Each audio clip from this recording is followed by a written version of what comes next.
በሞት ላይ ስልጣን እንዳለው እና አልዓዛርን የሞተ የ4 ቀን ሬሳን ስሙን ጠርቶ ከሬሳ ቦታ ላይ ሲያስነሳዋል። አይገናኝም። አልዓዛር ደግሞ ሞተ። ማርያም እኮ ደግማ አልሞተችም። ይኸውልህ ድንግል ማርያም ደግማ አልሞተችም። ልዩነቱ ይሄ ነው። ልዩነቱ አልዓዛር ደግሞ ሞተ፣ ተነሳ፣ ደግሞ ሞተ። ድንግል ማርያም ደግማ አልሞተችም። እኔ ምን እናድርግ መሰለ 66ቱ ስለማይበቃ 81ዱ ላይ አሳየ ማለት 81ዱ ላይ ቅድስት ድንግል ማርያም ሞታ መነሳቷን አሳየ። 66ቱ አይበቃ። ቆይ ልጠይቅ። አሁን እኔ ቤዛዊተ ዓለም አላልኩኝም። ይሄ ነገር አለማለቴ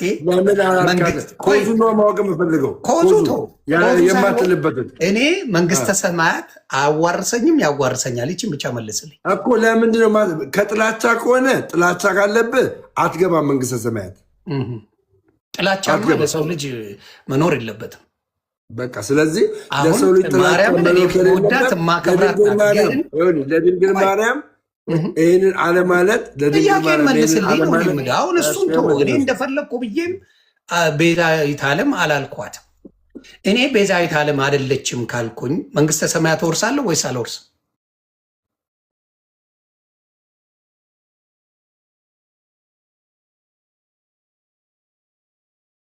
ወልዳ እነሱ ያገኙትን ክብር አታገኝም ብሎ መናገር ዴፊኒትሊ ሮንግ ነው። ለምን? እኛ በመጽሐፍ ቅዱስ ብቻ አማኞች አይደለንም። ሌሎች ትውፊቶች አሉን። በትውፊት እናምናለን፣ ብራዘር እናምናለን። ከዚህ የተነሳ ነው ድንግል ማርያምን አረገች ብለን የምንለው። እዛው ላይ ጥያቄ ስላለኝ ነው ማብራታ። ጥያቄ ምን መሰለ፣ እዛው ላይ ቶማስ ምድር ላይ ያለች አንድም ነገር ስለሱ አልተናገረም። ታዲያ ቶማስ እንዴት አያል ልትል ቻልክ? ቶማስ ስለ ጴጥሮስ ተናግሮ ያውቃል? ስለ ጴጥሮስ ተናግሮ ያውቃል ቶማስ? ኦኬ፣ ስለ ጴጥሮስ አልተናገረም እና ስለዚህ ስለ ጴጥሮስ ያልተናገረው ቶማስ መጽሐፍ ቅዱስ ላይ ስለ ድንግል ማርያም ይናገራል ብለህ ስለ ጴጥሮስ ጴጥሮስ አድርጓል ብሎ እሱ አላወራ። መጠበቅ የለብህማ። አሁን ይኸውልህ ምን አለ መሰለህ መጽሐፍ ቅዱስ ላይ ስለ ድንግል ማርያም አላወራም። አሁን አንተ በስጋ ተነስታለች ነው የምትለው አይደል? ቆይ በስጋ ተነስታለች ነው የምትለው። ይሄ የሆነው አንዴ ያልከውን ቼክ ለማድረግ ነው። መቃብሯ ተፈንቅሎ ተነስታለች ነው የምትለው አይደል? መቃብሯ ተፈንቅሎ ተፈነቃቅሎ የሚባለውን የአማርኛ ወርድ እኔ እዚህ ጋር ባልጠቀምም የክርስቶስ ሲሆን የክርስቶስ ሲሆን መጽሐፍ እንትኑ እንዲያውም ያስቀመጡት ትልቅ ነው እንዳይነሳ አድርገው ምናልባት ሊነሳ ብለው ያደረጉት የክርስቶስን ግብዳ ነገር አድርገውበታል። እሱም ፈንቅሎ ነው ክርስቶስ የተነሳው አይደለም ነው ወይስ አይደለም? ማን ያንከባልልኛል? በማርቆስ ወንጌል ምዕራፍ 16 ላይ መልአኩ እንዳንከባልለው ይናገራል። አሁን ድንግል ማርያም እንዴት ነው የተነሳችው? ተፈነቃቅሎ ነው? ምን ሆኖ ነው?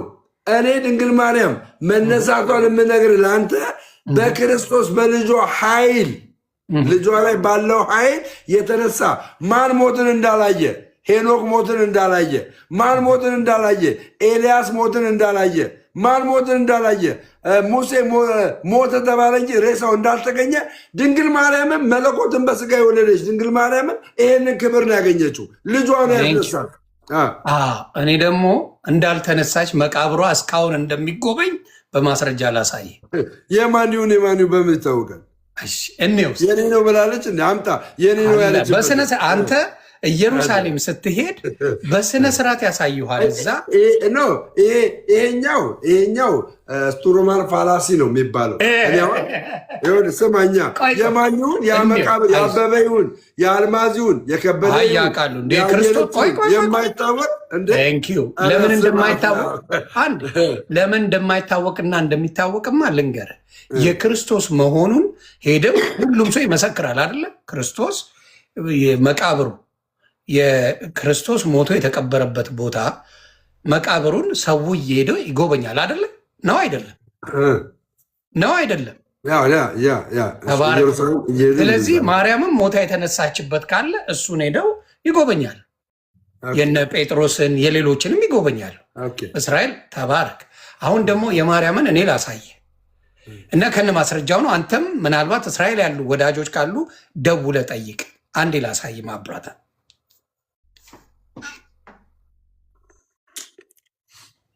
እመቤታችን ቅድስት ድንግል ማርያም የተቀበረችበት መቃብር ነው። እሱን አይተን እየወጣን ነው ያለ ነው።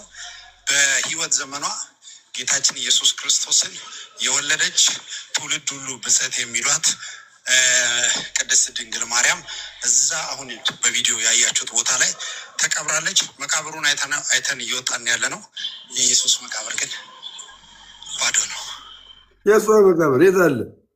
አጥንቱን ያሳየኛ። አጥንቱ ባዶ ነው። አጥንቱን ያሳየኛ። የእሷንም የመቃብር ቦታው እና ቦታው አይዞህ አዳምጠኝ፣ አዳምጣለሁ። እሺ የት መቃብሩ ቦታ የተቀበረችበት አጥንቱን አውጥቶ ያሳየኝ። እዛ የተቀበረ ይህ መረጃ አይሆንም። ቆይ መረጃ አይሆንም። መረጃ አይሆንም። ጎበዝ ልጅ አንዴ ማዳመጥም ጥሩ ነው፣ አይጎዳም። ስለዚህ እንደማይጎዳ ልነግርህ ፈልጌ ነው። የቅድስት ድንግል ማርያም አሁን መነሳቱ ጥቅሙ ጻድቅ ሴት እንደሆነች ማንም ያውቃል። ጻድቅ ናት ቅድስት ድንግል ማርያም። የተመረጠች ሴት ናት፣ የተወደደች ናት፣ የተከበረች ናት። ትውልድ ሁሉ ብፅዕት የሚሏት። ስለዚህ የቅድስና ቦታ እንደምትሄድ ማንም እስላሙ ጋር ብትሄድ ጥያቄ የለው። የቅድስና ቦታ የምትሄድ እናት ጋር ክርክር ለማንሳት ካልሆነ በስተቀር ጥቅሙ ምንድን ነው? አሁን የእሷ እሺ ተነሳች በስጋ አሁንም ለአንተ ልንገርህ። ለምሳሌ ግን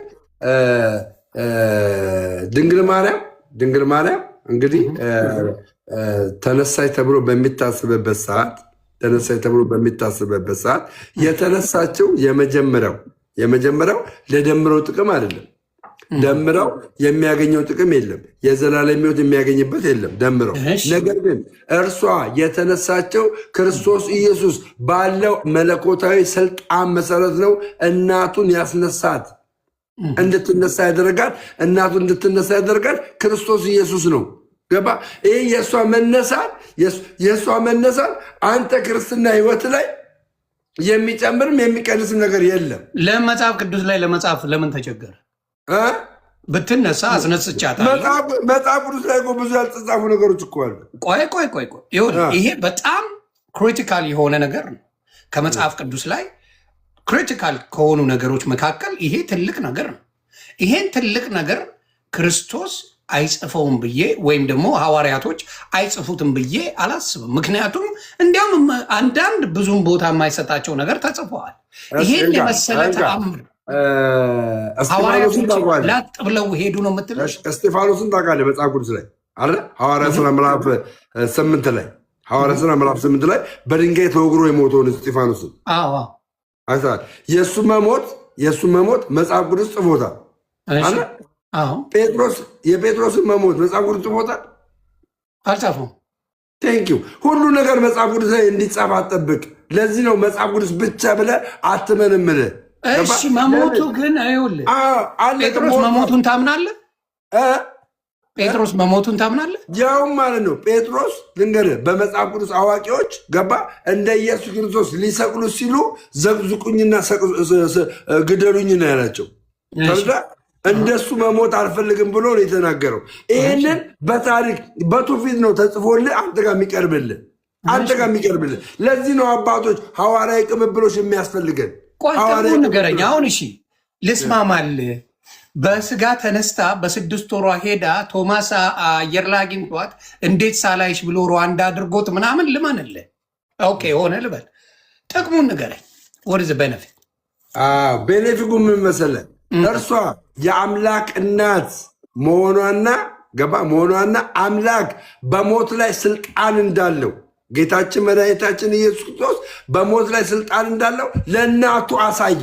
ለእናቱ ይህንን በሞት ላይ ስልጣን እንዳለውማ ይኸውልህ ሰማርያ እንድናርገው አዳምጠኝ። 66ቱ መጽሐፍት የተጨማሪ አዋል የሚባሉ መጽሐፍቶች 15ቱ ጭማሪ መጽሐፍቶች ገባ አዲስ ኪዳን ላይ ይዘት ያላቸው ሳይሆኑ በብሉይ ኪዳን በ400 ዘመን እግዚአብሔር ጸጥ ባለበት ዘመን በ400 ዘመን የተጻፉ ናቸው ተብሎ ነው የሚታስቡት። ነገር ግን በአዲስ ኪዳን 27ቱ መጽሐፍት ላይ ገባ እኔ እናንተ በምናምንበት 27ቱ የአዲስ ኪዳን መጽሐፍት ላይ ግን ተመሳሳይ ነገር ነው ያለው። ገባ እንዳረገች የሚጻፍ ነገር የለውም። የሚጻፍ ነገር የለውም። ገባ ከ80 አምጣ በለው ምናምን ብለው የሚጽፉልን ሰዎች ስላላወቁ ነው። 80 እኛ የምንቀበልበት አቀባበል ምን እንደሆነ ስላልተረዱ ነው።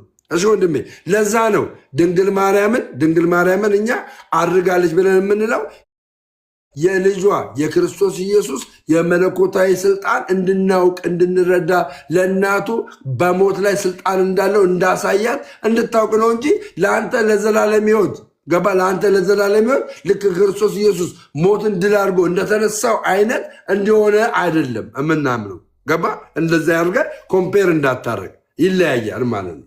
እሺ አባቢ ቴንኪው። ስለዚህ ሌላው ቅድስት ድንግል ማርያም ትመጣለች የሚል ነገር አለ። ለፍርድ ቀን ትመጣለች የሚል ነገር አለ። እሱን ታምንበታለህ እንዴ? ይሄ እኮ እንኳን ድንግል ማርያም ይቅርና 12ቱ ሐዋርያቶች እኮ በ12ቱ የእስራኤል ነገሮች ላይ ትፈርዳላችሁ ተብለዋል እኮ። እሱ ተጽፏል። በቃ 12ቱ ሐዋርያቶች በእነሱ ላይ ትፈርዳላችሁ ያለ ለ12ቱ ሐዋርያቶች የተሰጠ ስልጣን ገባ ለእናቱ ለድንግል ማርያም። እኔ አሁን ይሄኛው ነው ድንግል ማርያም ትፈርዳለች የሚል መታ ትፈርዳለች የሚል እኔ አላነበብኩም። በመሰረቱ እነዘሜ አንብበውታል ይላል። እኔ እንጃ እኔ አሁን የእነዘሜ መጽሐፍ ላይ መታ እንደምትፈርድ ተጎናጽፋ ምን ለብሳ ትመጣለች ይላል። መምጣቷ እኮ ትመጣለች። ብልጭ መምጣት እኮ ትመጣለች። ድንግል ማርያም እኮ አይደለም ድንግል ማርያም ይቅርና 12ቱ ሐዋርያቶች ይመጣሉ እያልኩ ነው እኮ ይመጣሉ እያልኩ ነው እኮ። ክርስቶስ ኢየሱስ በሚመጣበት ሰዓት ገባ በሚመጣበት ሰዓት በመላእክት ታጅቦ በጻድቃን በሰማዕታት ታጅቦ እንደሚመጣ እኮ ግልጽ ነው። ግን ድንግል ማርያም ስትመጣ እንደ ልጇ እንደ ክርስቶስ ለፍርድ ነው የምትመጣው የሚል አስተምሮ ካለ እጠይቃለሁ። መምህር ዘበነን ጠይቀው። ድንግል ማርያም ከምንፍቅና የመጣ ጥያቄ ነው የሚመጣው መጠየቁ ጥሩ ብቻ ነው። ለፍርድ የሚመጣው ኢየሱስ ክርስቶስ ብቻ ነው የምነግረው። ለፍርድ ሰምታችኋል። አሁንም ትምህርት ሌሎቹ ጋር አይሰራም። በነገራችን ላይ ለፍርድ እንደምትመጣ ነው የሚናገሩት እነሱ። ዝም ብለህ በሚወረወረው ማስረጃ ላምጣ። አምጣ መጽሐፍ እንደዛ አምጣና።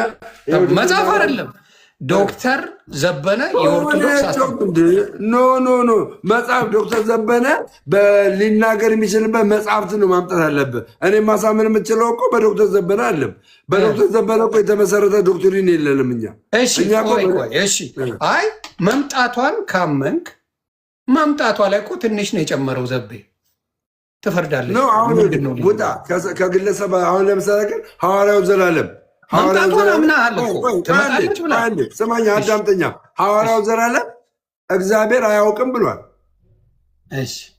እግዚአብሔር አያውቅም ብሏል። አሁን ሐዋርያው ዘላለም እግዚአብሔር አያውቅም ብሏል። እግዚአብሔር ያውቃል አያውቅም ብዬ ስለ ሐዋርያው ዘላለም ልከራከር ከአንተ ጋር? በብዛት የኦርቶዶክስ ወንድሞች እዚህ ጋር ያላቸው ኦርቶዶክሶች ማርያም ለፍርድ ስንመጣ ልፈርድ ትመጣለች አትመጣም? እስኪ ከትምህርት ለፍርድ አትመጣም ማለት ከስር ያሉት ይጻፉ ላይዙ ጻፉ። የኦርቶዶክስ ወንዶች ቅድስት ድንግል ማርያም ስትመጣ ለመፍረድ ትመጣ የለ ቤተሰብ በግድ ልታሳምን በግድ አይደለም። እኔ በግድ ምን አሳምን ነገር ነው የምነግርህ። ጴንጤ ነው ትመጣለች። ኦርቶዶክስ ይላል አስተምረዋል። ጴንጤ ነው ትመጣለች ያለው ጴንጤ ነው።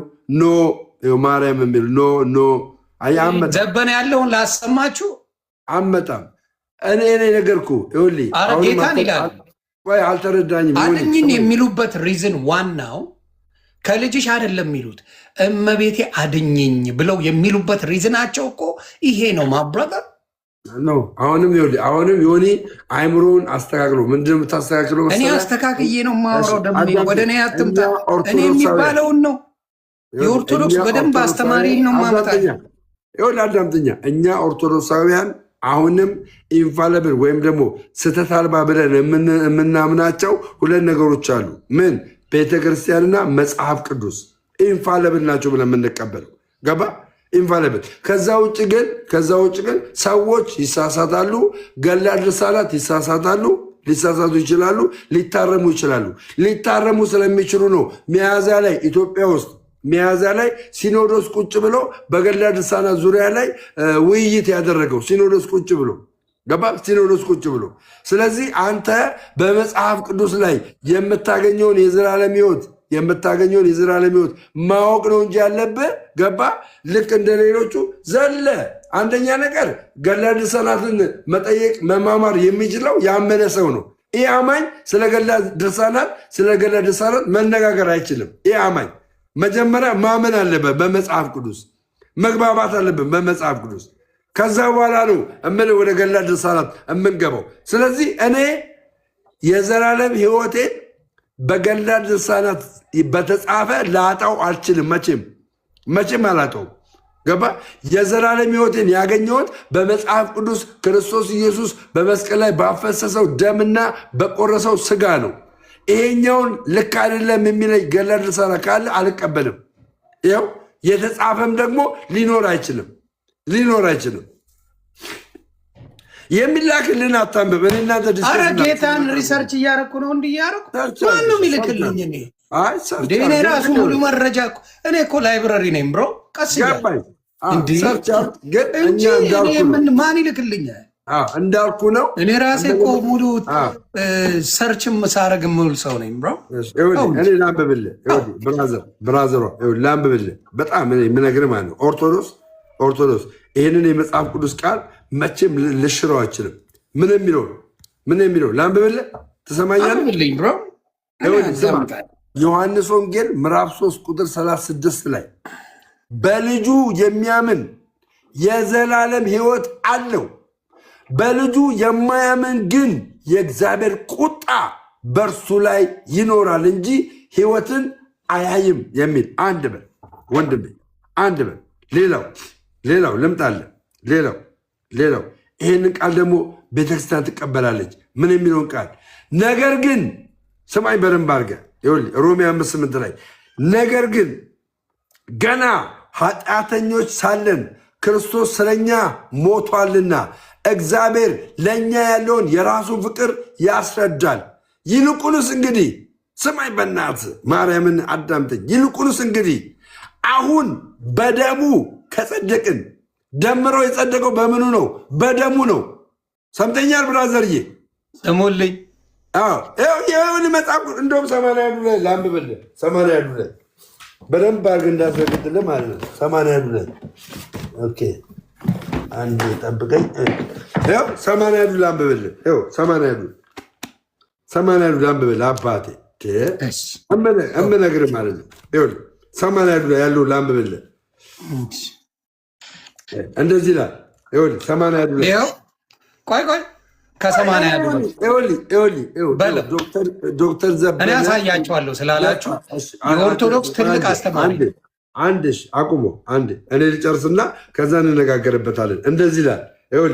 80 ላይ ነው እንግዲህ 80 ላይ እንደዚህ ይላል። እንግዲህ በደሙ ዛሬ ነው የሚለው 80 ላይ እንግዲህ በደሙ ዛሬ ከጸደቅን ከሚመጣው መከራ በእርሱ እንድናለን።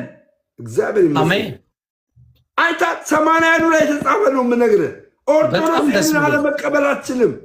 እና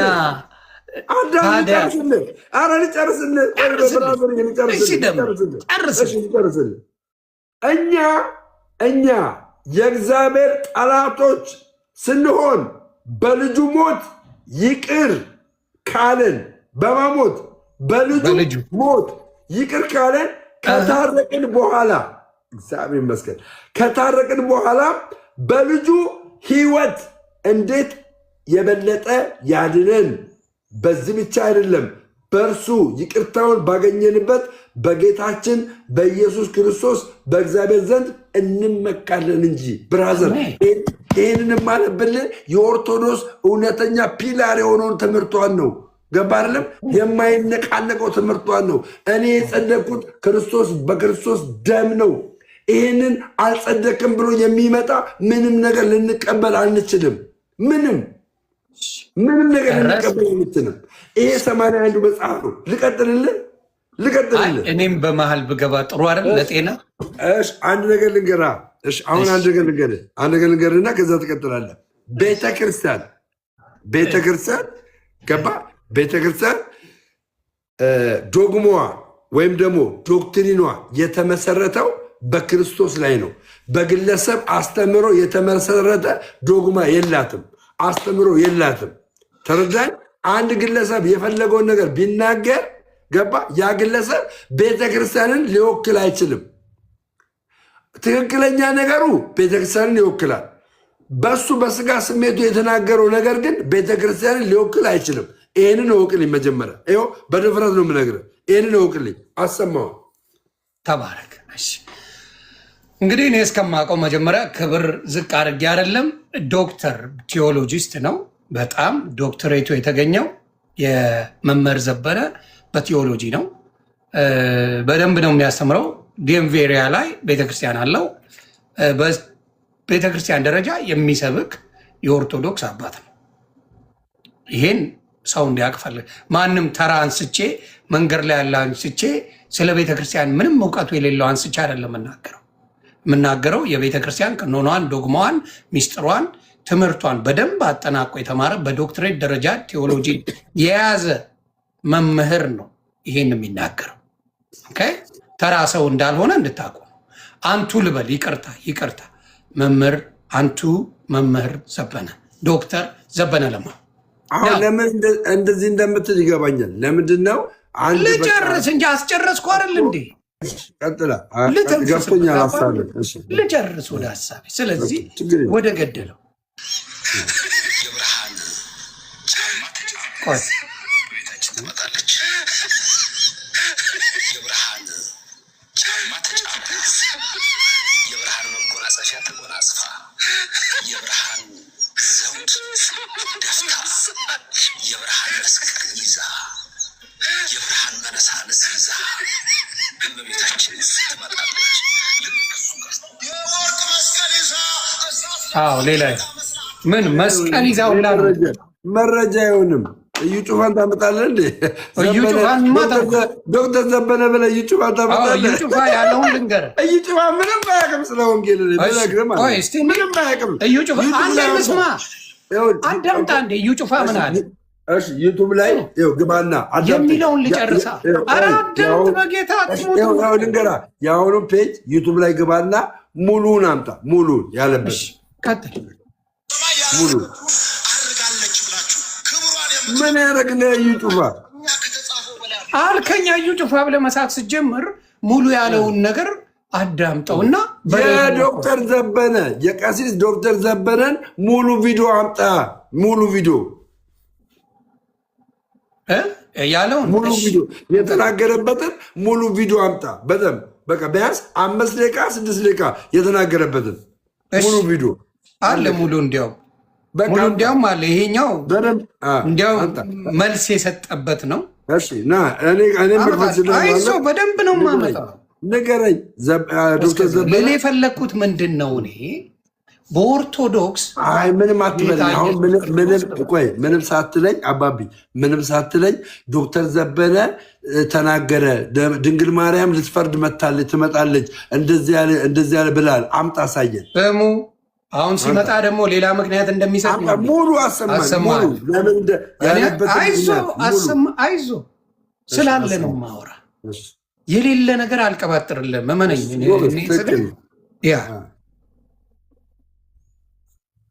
ኢየሱስ ጌታ ነው። ክርስቶስን ትተህ ድንግል ማርያም ብትል ምን ትርጉም አለው?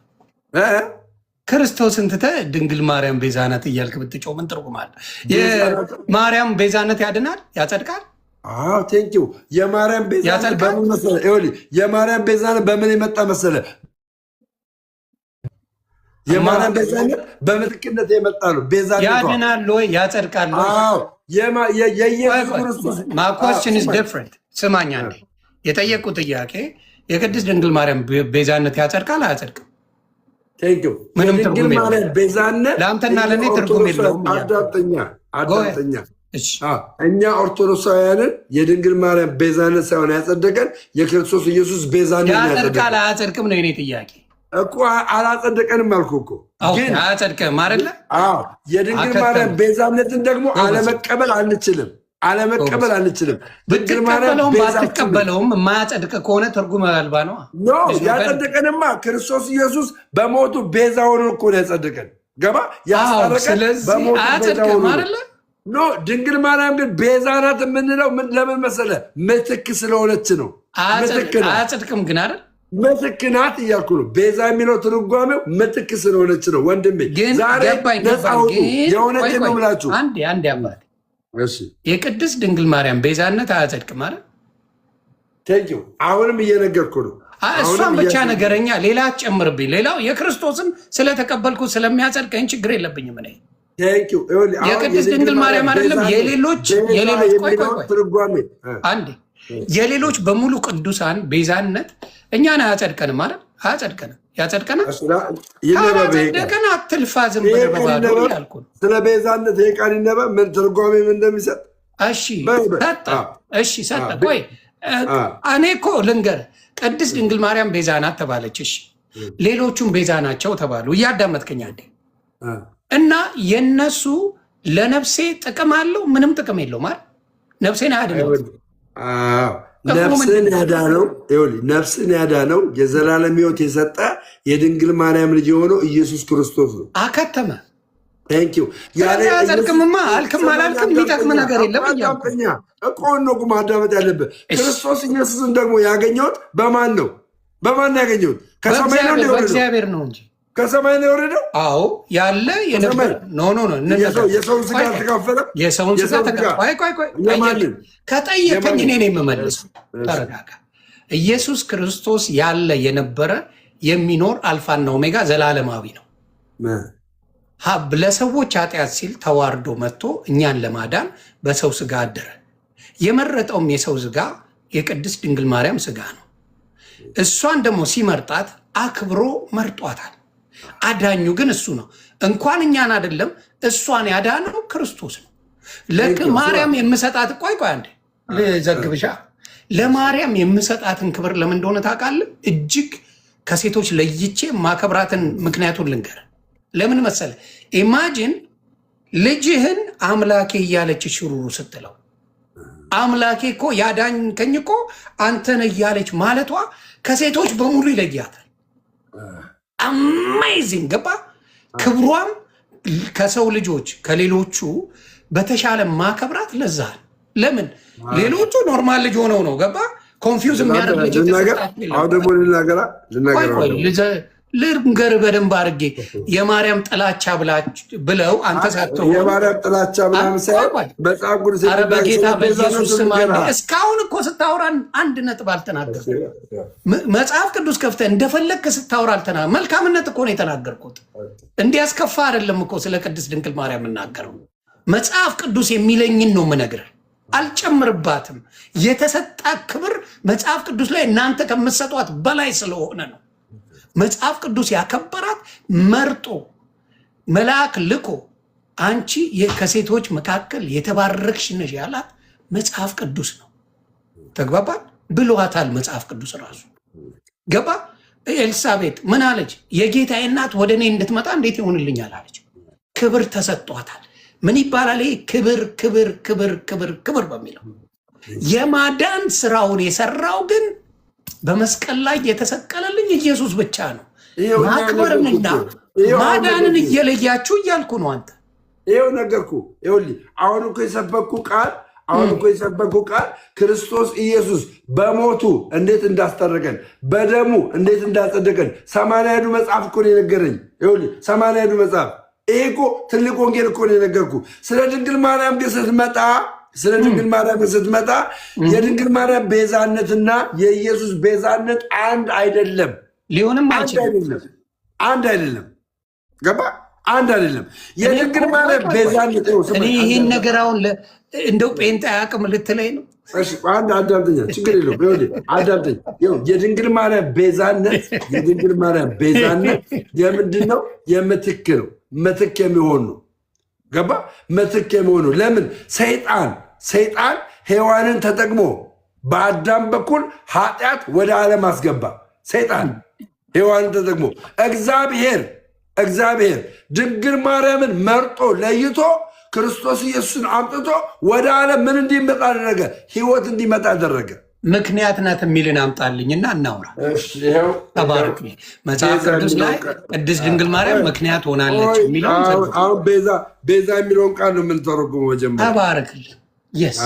ኖ ትርጉሙን ሳይሆን መጽሐፍ ቅዱስ ለምን አትቀበልም? ትርጉሙ ይኸው መጽሐፍ ቅዱስ ለምን ፈራ? አልፈራው ላምጣልህ። አልፈራው። ምን ያልኩት መጽሐፍ ቅዱስ ላይ ቅድስት ድንግል ማርያም ስለኛ ለመዳን ምክንያት ሆነች የሚለውን አንድ ጥቅስ አምጣ። አይ ስለኛ ለመዳን ምክንያት ሆነች የሚለውን አንድ ጥቅስ ምክንያት ሆና ለመዳናችን ምክንያት አልሆነችማ። አዳምጠኛ አባቢ እጠብቃለሁ። ቤዛ የሚለውን ትርጉም ልንገርህ። ቤዛ የሚለው ትርጉም ምን ማለት እንደሆነ ልንገርህ። ይኸውልህ ቤዛ ላሳይ ወይስ ታምነኛለህ? ቤዛ ማለት ትርጉሙ ስማ፣ የቤዛን ትርጉም ቤዛ የተያዘን ወይም የተወሰደን ነገር ለማስመለስ የሚከፈል ዋጋ ነው። የመጀመሪያ ምን የሚል ድገምላቸው። ቤዛ ማለት አንደኛው ትርጉሙ የተያዘን ወይም የተወሰደን ነገር ለማስመለስ የሚከፈል ዋጋ ነው አንደኛው። ሁለተኛው ቤዛ የሚለው ደግሞ ምንድነው? ካሳ ነው ሁለተኛው ትርጉሙ። ሶስተኛው ደግሞ ለውጥ ነው። አየህ አሁን ድንግል ማርያም ምንድን ነው የሆነችው? ለውጥ ነው የሆነችው። በማን? በሔዋን በኩል ይላል። የት ቦታ ነው የሚለው? ቴንኪው ሔዋን ኃጢአት ወደ ዓለም እንዲገባ ኮዝ ናት? ኮዝ አይደለችም። ምክንያት ናት? ምክንያት አይደለችም። ሔዋን ምክንያት ናት። ድንግል ማርያም ኢየሱስ ክርስቶስ ወደ ዓለም ብርሃን እንዲያመጣ ምክንያት ናት? ምክንያት አይደለችም። ምክንያት ነው? ምክንያት አይደለችም። አይደለችም እንዴ? ሔዋን በምንድን ነው ነች ያልካት? አይደለችም። ሔዋን ለምን ነች አልኩ? ምክንያት ለምን ነች ያልክ? ተባረክ። ለምን መሰለ? ለኃጢአት ምክንያቶች ብዙ አሉ። ለመዳን ምክንያታችን ክርስቶስ ብቻ ነው።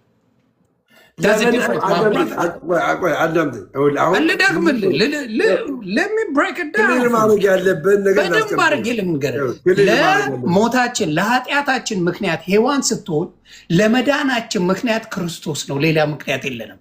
ሃሌሉያ። ኃጢአት የገባው በማ በኩል ነው? በደንብ አድርጌ እነግርሃለሁ። ሔዋን በሰይጣን በኩል ሔዋን አይደለም፣ በአዳም በኩል ነው ኃጢአት የገባው። ኃጢአት እንደ ሔዋን ስትል ቆይታ አዳም ትላለህ እንዴ? አዳምተኛ በአዳም በኩል ገባ፣ ግን ምክንያቷ ገባ አዳም እንዲሳሳት ምክንያት የሆነችው ማናት? ሔዋን ናት። ሰይጣን አዳምን ሳይሆን ያሳሳተው ማንን ነበረ? ሔዋንን ያሳሳት አይደል? ስለዚህ ለኃጢአት ምክንያት የሆነችው ማናት? ሔዋን ናት የመጀመሪያው። ከዛ አዳም ድርጊቱን ፈጸመ። በዓለም ላይ ደግሞ ምን ሆነ? ኃጢአት ገባ። ይኸውልህ እኔ ደግሞ አንተ የገባህን ልንገርህ። ሁልጊዜ የገባህን ነው የምነግርህ። ሔዋን ኃጢአት ሰራች። ሔዋንና አዳም ኃጢአት ሰሩ። ለአዳም ሔዋን ነው መጀመሪያ ኃጢአቱን የተሰራችው። ከዛ ለአዳም ብላለችው በላ። ኃጢአት ሰሩ። ከዛ ተደበቁ ከእግዚአብሔር። እንግዲህ እግዚአብሔር ያሳያችሁ። ራቁታቸው መሆናቸውን አወቁ፣ ተሸፈኑ። ገባ? ምንድነው? ኃጢአት ሰሩ ነው የሚለው። ምክንያት ሆኑ ሳይሆን ኃጢአት ሰሩ ነው የሚለው። ምክንያት ሆናችሁ አይደለም የሚለው። ኃጢአት ሰሩ። አዳም ወዴት ነህ? ትሞታለህ ብሎ ነገረው። ምክንያት ሆናችሁ ይላል አይደለም። አዳምጠኝ። ሰይጣን ያገኘው ክዴር እኮ ነው። ሰይጣን ምክንያት ሆናችሁ ይላል። አዳምጠኝ እኮ ነው። ኃጢአት ሰራችሁ። አንዳንድ ጊዜ የምንናገረውን በምክንያት ክዴር እኮ ነው። ሰይጣን ኃጢአት እንዲሰሩ ገባ? ኃጢአት እንዲሰሩ ከእግዚአብሔር እንደሚበልጡ እንዲያውቁ ለሔዋን የነገራት ለአዳም ነው የነገረው። ለሔዋን የነገራት ለአዳም አልነገረው። አዳም አያውቅም ማለት ነው። አያውቅም። አዳምን ያሳሳተው ሰይጣን ነው። አዳም መለኮት አይደለማ። አዳም ሰው። አዳምን ያሳሳተው ሰይጣን ነው። ሔዋን ነው።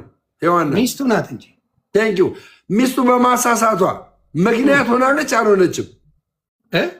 ምክንያት ሆናለች አልሆነችም? ሆናለች። እንዳረሳ ለመዳን ደግሞ ምክንያታችን ክርስቶስ። አዳምጠኝ። ከሰማያት ወርዶ ለመዳን ምክንያታችን ክርስቶስ። አሁን ላምጣልህ ይኸኛውን ፕሩፍ ይኸኛውን አካሄድ ላምጣልህ እና ሰይጣን እዚህ ጋር ሔዋንን ተጠቀመና አዳምን አሳስቶ በሔዋን ምክንያት አዳም ኃጢአትን አስገባ። ተመልከት። እግዚአብሔር ማንም መረጠ? ቅድስት ድንግል ማርያም። ለምን መረጣት? ኢየሱስ ክርስቶስ ተወልዶ ከእሷ እንዲያድነን። ኦኬ። ሰይጣን ሔዋንን መርጦ አዳምን ሲያሳስት እግዚአብሔር ሔዋንን መርጦ ማርያምን መርጦ ኢየሱስን ወደዚህ ምድር አምጥቷል አላመጣም? ተባረክልኝ። እዚህ ጋር ነው እኔ በደንብ መጀመሪያ ብሬክዳውን የሚደረግ የሚያሳዝነኝና ማስተዋል ትንሽ የጎደለው ንግግር ምን መሰለ? በመጀመሪያ ሰይጣንና እግዚአብሔርን እኩል ለማድረግ የተሄደበት ምክንያት ያሳዝነኛል።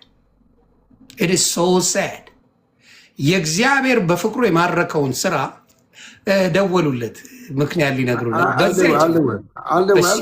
ስማኛ የዲያብሎስ የርኩሰትን ስራና የእግዚአብሔርን ድንቅ ስራ ኮምፔር አድርጎ መናገር ራሱን የቻለ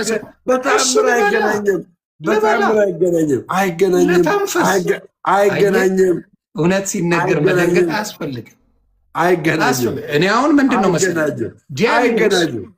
አይገናኝም። እኛን ለማዳን ምክንያቱን ለማምጣት ነው። ስማ እኔ እዚህ ጋር ያመጣሁት አባባል ምክንያት ድንግል ማርያም ምክንያት ናት። ለምን? ክርስቶስ ኢየሱስ ዓለምን ለማዳን ምክንያት ሆናለች። ክርስቶስ ምክንያት አልሆነም። ስለዚህ አንተ ቴክኒካሊ ቆይ አልከኝ አይደል? ስማኛ፣ ክርስቶስ ኢየሱስ ምክንያት አልሆነም፣ አዳኝ ሆነ እንጂ ቀጥታ አዳኝ ሆነ እንጂ ምክንያት አልሆነም። ምክንያት የሆነችው ክርስቶስ ኢየሱስ ወደ ዓለም መረጃ ምን አስለፈለገ? ወለደችው እኮ። እግዚአብሔር ይመስገን ድንግል ማርያም ወለደችው እኮ። ባትወልደውስ እኛ መዳን አንችል? በክርስቶስ ባትወልደው ቅድስት ድንግል ማርያም ከእሷ ሳይወለድ አላዳነንም? አያድነንም? በምን ያና መምጣት ለምን አስፈለገው? እንደዛ እኮ ተባረክልኝ። ለመምጣት የፈለገውማ ፍጹም ሰው ፍጹም አምላክ ሆኖ ሰው አጥፍቶ ስለሞተ እንደ ሰው በስጋ ሞቶ እኛን ማዳን ስለነበረበት። ስለዚህ ማንን ተጠቀመ? መጠቀሙን ሳይሆን ኢየሱስ ላይ ፎከስ አላደረገም። ተጠቀመ። ማንም ችግር ምን መሰለ? ኢየሱስ ላይ ፎከስ ላለማድረግ የት ትሄዳለህ? ሌላ ቦታ አይደለም። የድንግል ማርያም እኛ የድንግል ማርያም ቤዛነትን ለምን እንደምንቀበል ነው እያስረዳው ያለው። አልከኝ። እኔ እኮ ይሄን ነገር ልንገር ቅድስት ድንግል ማርያም ለመዳናችን ምክንያት ናት ብለህ ነው የምታምነው አንተ? ቅድስት ድንግል ማርያም አሁን አባባል እንደገባኝ ምክንያት ናት ቅድስት ድንግል ማርያም ለመዳናችን። እንጨርስ የሆነ ፓፓ እዚህ ጋር ያለው ነገር እንጨርስ። ድንግል ማርያም ቤዛ የምንላት ድንግል ማርያም ቤዛ ናት ብለን እኛ ኦርቶዶክሳውያን የምንናገረው እግዚአብሔር እሷን ምክንያት አድርጎ ማንን አመጣ? ክርስቶስ በእሷ እንዲሆን አመጣ። ከዛስ ክርስቶስ ደግሞ የዓለም ቤዛ ሆነ። ድንግል ማርያም ደግሞ በምክንያት በማስቀመጧ ቤዛ ናት። ለምን? ቤዛ የሚለው ትርጉም አንደኛው ለውጥ ስለሆነ። የምን ለውጥ? ሔዋን ሰይጣንን ተጠቀመባትና ኃጢአት ወደ ዓለም እንዲገባ ሆነች ሔዋን። ድንግል ማርያም ደግሞ ሕይወት ወደ ዓለም እንዲገባ የሔዋን ለውጥ ሆኖ እግዚአብሔር አምላክ ተጠቀመባት። ማን እንዲመጣ? ክርስቶስ እንዲመጣ። ስለዚህ አንተ ባልከው አባባል ለእሱ ደግሞ የቅድስት ድንግል ማርያም እናትና አባት ቤዛ ናቸው። በዚህ አይነት ከዛ የእነሱም አባትና እናት ቤዛ ናቸው። እስከ አዳም ድረስ እንሄዳለን። እስከ አዳም ድረስ የማንሄደው ለምንድን ነው? የድንግል ማርያም እናት ወይም ደግሞ የድንግል ማርያም አባት በእግዚአብሔር ልክ እንደ ድንግል ማርያም በእግዚአብሔር ተመረጡ ተብሎ መጽሐፍ ቅዱስ ላይ አልተቀመጠልንም። የተመረጠችው እች ልጅ ናት። እች ገና በ3 ዓመቷ ያው የሁለቱ ጸሎት የሐናና የቀያፍ ጸሎት እግዚአብሔርን ልጅ እንዲሰጣቸው ለመኑና ከዛ በኋላ የሰጠህን ልጅ ልክ እንደ አንደኛ ሳሙኤል ምዕራፍ 2 ላይ ማለት ነው የሰጠኝን ለአንተ ሰጣለሁ እንደሚለው ጸሎት አደረጉና ለእግዚአብሔር ሳይሰጧት 3 ዓመት በቤታቸው አስቀመጡ። ገባ። ከዛ በኋላ በ3 ዓመቷ ድንግል ማርያምን ለማሰጡ መሰለ ለቤተ ክርስቲያን ሰጡ። ሐና የድንግል ማርያም እናት እንደዚህ አይነት ታሪክ የላትም። በጸሎት የመጣች አይደለችም። እንደ በጸሎት መጣች እያልከኝ ሐና የድንግል ማርያም እናት የድንግል ማርያም እናት ሐና በጸሎት ጸልያ ነው ልጅ የተሰጣት ነው። የድንግል ማርያም እናት በጸሎት አይደለም የመጣችው፣ አልተጻፈልንም ነው የምልህ። ድንግል ማርያም በጸሎት የመጣች ናት። በ3 ዓመቷ ደግሞ ወደ ቤተ መቅደስ የገባች ናት። አሁን ካልከው ጋር ክላሽ አያደርግም ወይ? እየሰማሁ ነው ራስን። ግን ምን በጸሎት የመጣች ናት ቅድስት ድንግል ማርያም አልከኝ። ታዲያ ማን ጸልዮ ነው የመጣችው? እናትና አባቷ። ታዲያ እናትና አባቷ ጸሎተኛ ናቸው አይደሉ? ጸሎተኛ ናቸው። ታዲያ ምክንያት ሊሆኑ አይደሉም? ምክንያት ሆነው ነው እነሱ የፈለጉት የስጋ ልጅ እንዲኖራቸው ነው። ገባ? የስጋ ልጅ እንዲኖራቸው እንጂ የፈለጉት የዓለም ኃጢአት ቤዛ የምትሆነውን ልጃችንን ስጠን ብለዋል የሚጸልዩት። የስጋ ልጅ ልክ ሐና ሳሙኤል ልጅ እንዲኖራት ፍናና ታበሽቃትና ታስመራት ነበረ ፍናና። ገባ? ስለዚህ ምን አለችው ለእግዚአብሔር? እኔ ብቻ የምፈልገው ልጅ እንዲኖረኝ ነው። ያ የሚኖረኝ ልጅ ደግሞ ለማን መስጠት ፈልጋለሁ? ለአንተ መስጠት ፈልጋለሁ። ምን ይሁን አታውቅም። ሳሙኤል ነቢይ ይሁን፣ ተጽዕኖ ፈጣሪ ይሁን፣ በእስራኤል ላይ ፈራጅ ይሁን አታውቅም። ምንም ነገር የምታውቀው ነገር የለም። በተመሳሳይ መልኩ ድንግል ማርያምም እና ሐናና አባቷ ሲጸልዩ ገባ ልጅ እንዲኖራቸው ነው እንጂ ድንግል ማርያም ቤዛ ትሁን ኢየሱስ ክርስቶስ በእሷ እንደሚወለድ ምን እንደሚል ምንም እውቀቱ የላቸው። ገባ። አስተማሪዎቻችሁ ግን እንደዛ አይሉ። የእናንተ አስተማሪዎች እንደዛ ብለው አይሉ። አስተማሪ ጋር ምትገባ ነገር ለማንኛውም ብራዘር የመለስኩልን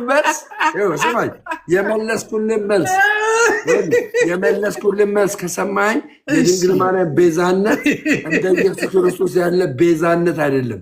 አሁን ያመጣውልህ ጥቅስ አሁን ያመጣውልህ ነገር የዘፍጥረት ምዕራፍ 3ንና ገባ የድንግል ማርያምን ቤዛ የሆነችበትን ምትክ የሆነችበትን ቃል ሳመጣልህ ኢየሱስ ክርስቶስን ማን የፈጠራት?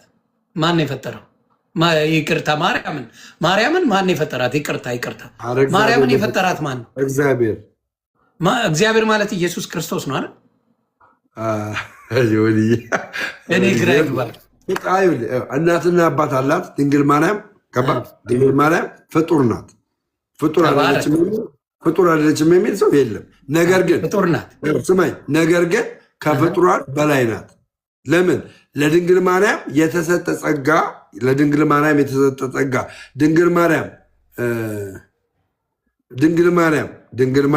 ድንግል ማርያም ከሌሎች ሴቶች የተለየችበት ዋና ምክንያት ምንድን ነው? ከፍጡራን በላይ ስለሆነች ነው። ከፍጡራን በላይ ለምን ተለይታለቻ? ከፍጡራን መካከል ነው የሚለው መጽሐፍ ቅዱስ የሚለውን ነው። ማርያም ከሴቶች መካከል የተባረክሽ ነሽ ይላል። የተለየሽ አይልም። አንደኛ ሉቃስ ወንጌል የሉቃስ ወንጌል ከ46 ጀምሮ ከ27 ጀምሮ ማንበብ ትችላለህ። 46 ምን አስገባኝ ብራዘር 27 ላይ ስለ እሱማ በጣም ነው። ድንግል ማርያምን በጣም ነው የማነበው። ከዚያም ወራት በኋላ አዳምጠኝ። በ6ኛውም ወር መልአኩ ገብርኤል ናዝሬት ወደምትባል ወደ ገሊላ ከተማ ከሴቶች መካከል የተባረክሽ ነች ነው የተለየች። አዳምጠኝ። ከዳዊት ወገን ለሆነው ለዮሴፍ ለሚባል ሰው ወደ ታጨች ወደ አንዲት ድንግል ከእግዚአብሔር ዘንድ ተላከ። የድንግሊቱም ስም ማርያም ነበረ። መልአኩም ወደ እርሷ ገብቶ ደስ ይበልሽ፣ ጸጋን የሞላብሽ ሆይ ጌታ ከአንቺ ጋር ነው። አንቺ ከሴቶች መካከል ምን ያልሽ ነሽ? የተባረክሽ። መባረክ ማለት ምን ማለት ነው? የተለየሽ አይልማ። አንተ ያልከኝ የተለየሽ ነው። መባረክ ማለት እርሷን ባየችው ጊዜ ከንግግሩ በጣም ደነገጠች። ኖ አይልማ። ያልከው የተለየሽ ብለህ ነው የመጣው። የለማ አይልማ። መባረክ ይኸውልህ፣ አንቺ ከሴቶች መካከል አይልማ። የተለየሽ አልክ እኮ ደግሞ አንዳንዴ ተለይታለች አልተለየችም? ለመባረክ ተለይታለች አልተለየችም? አይልማ። አታውቅም። እሷ እንደምትባረክ ሚሊዮን ጊዜ አነበብኩ ነው ደምዬ የሞላብሽ ሆይ ጌታ ከአንቺ ጋር ነው፣ አንቺ ከሴቶች መካከል ሴቶቹ እንደ ማርያም አይደሉም ማለት ነው። እንደ ማርያም አይደሉም ማለት ነው።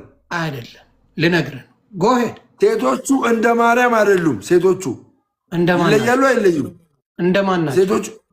እንደ ተለየች እኮ ማርያም ከሴቶች መካከል አይልማ። ሴቶች አሉ። ለምን መሰለህ? በበረከት የሚኖሩ በጸጋ የሚኖሩ መልካም የተቀደሱ ሴቶች አሉ። በጣም ብዙ ሴቶች። ከነሱ መካከል ቅድስት ድንግል ማርያም እዛ ጋር ምን ተደረገች?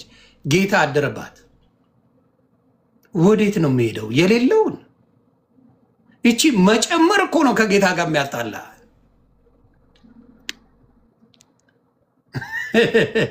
ደውሉለት፣ አይዟችሁ፣ አብራሩለት በደንብ አድርጋችሁ። እኔ የሚደውልልኝ አልፈልግም። በዚህ ጉዳይ በቂ ነኝ። ጌታ ክብሩን ይውሰድ። በዚህ ጉዳይ ከበቂ በላይ ነኝ። ታፕታፕ ኮፒ ሊንክ አድርጉ፣ እንማማራለን። በደንብ ኤክስፕሌን ያርጉለት።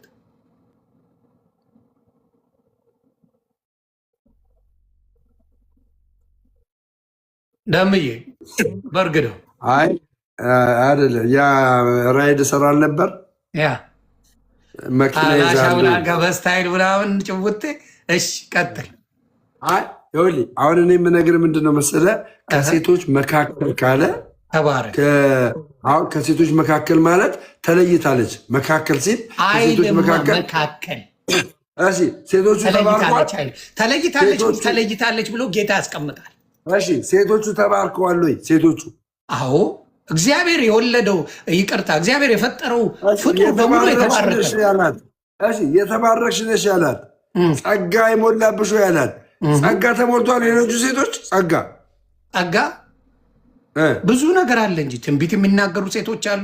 ሴቶቹ ጸጋ ተሞልተዋል። መንፈስ ቅዱስ ያለባቸው ሴቶች አሉ። ሁሉ ነገር የሞላቸው ጸጋ ተሞልቶ አሬውን ያለላሻ ጸጋ ሁላችንንም ሞልቶናል። እንደፋተው እዚህ ጋር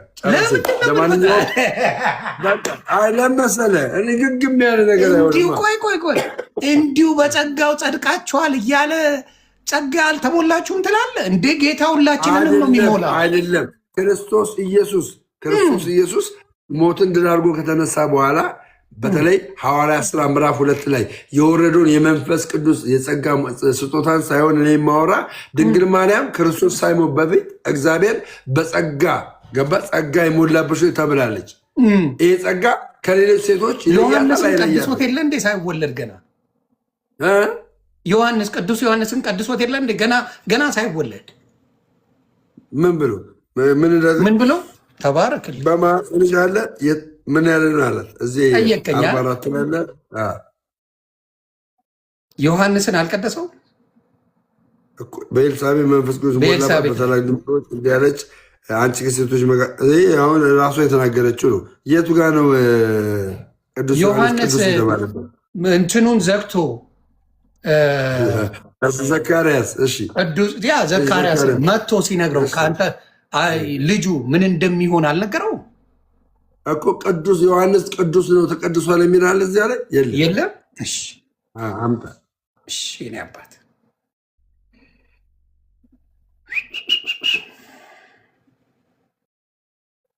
የለም ዮሐንስ ቅዱስ ነው የሚል የለም። ዮሐንስ ቅዱስ ነው የሚል የለም። እኛ ዝም ማለት አይሻልም? እኔ ምን ይል መሰለህ፣ የሉቃስ ወንጌል መቸኮል ለአንተ ሊጥልህ ይችላል። አይዞህ።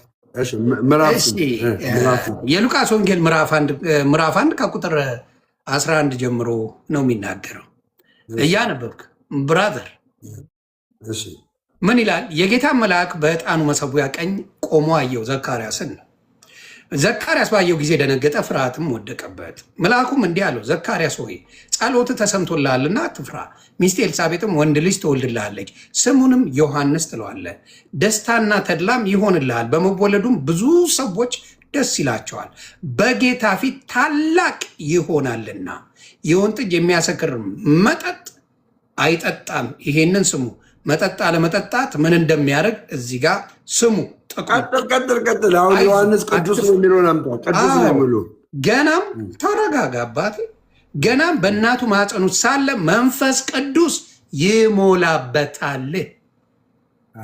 መንፈስ ቅዱስ ይሞላበታል። መንፈስ ቅዱስ ይሞላበታል። ቆይ ኧረ ይነበብ። ቅዱስ የሚለውን አምጣ። ቀጥል። እሺ ምን የሚለው ቅዱስ ነው የሚለውን አምጣ። መንፈስ ቅዱስ ማለት ቅዱስ አይደለም አይደል? በአንተ ዮሐንስ ቅዱስ ነው ይላል። መንፈስ ቅዱስ የተሞላበት ሰው ነው ቅዱስ የሚሆነው ወይስ አይደለም? ኧረ ላንብብበት። ይሄ ሰውዬ ግን ያሟል በጌታ ተባረክ። እሺ ምን ይላል? ይኸውላችሁ በጌታ ፊት ታላቅ ይሆናልና፣ በማ ፊት? በጌታ ፊት ታላቅ ይሆናልና የወይን ጠጅና የሚያሰክር መጠጥ አይጠጣም። ገናም በእናቱ ማኅፀን ሳለ መንፈስ ቅዱስ ይሞላበታል። ኢየሱስ ክርስቶስ ልክ በማርያም ላይ እንዳለው በዮሐንስ ላይ እንደዚህ ነው የሆነው። ስሙ። ቅዱስ ነው የሚለውን አምጣ። ስሙ በደንብ። ከእስራኤል ልጆችም ብዙዎቹን ወደ ጌታ ወደ አምላካቸው ይመልሳል። እርሱም የተዘጋጁትን ሕዝብ ለጌታ እንዲያሰናዳ የአባቶችን ልብ ወደ ልጆች የማይታዘዙትን ወደ ጻድቃን ጥበብ ይመልስ ዘንድ በኤልያስ መንፈስና ኃይል በፊቱ ይሄዳል። ዘካርያስን መልአኩን እኔ ሽማግሌ ነኝ፣ ሚስቴም በዕድሜዋ አርጅታለችና ይህን በምን አውቃለሁ አለው። በምን አውቃለሁ? እሱ ራሱ አልገባው፣ አላወቅም። ምን አውቃለሁ? መልአኩ መልሶ እኔ በእግዚአብሔር ፊት የሚቆመው ገብርኤል ነኝ፣ እንድናገርም ይህንን የምስራች እንድሰብክልህ ተልኬ ነበር።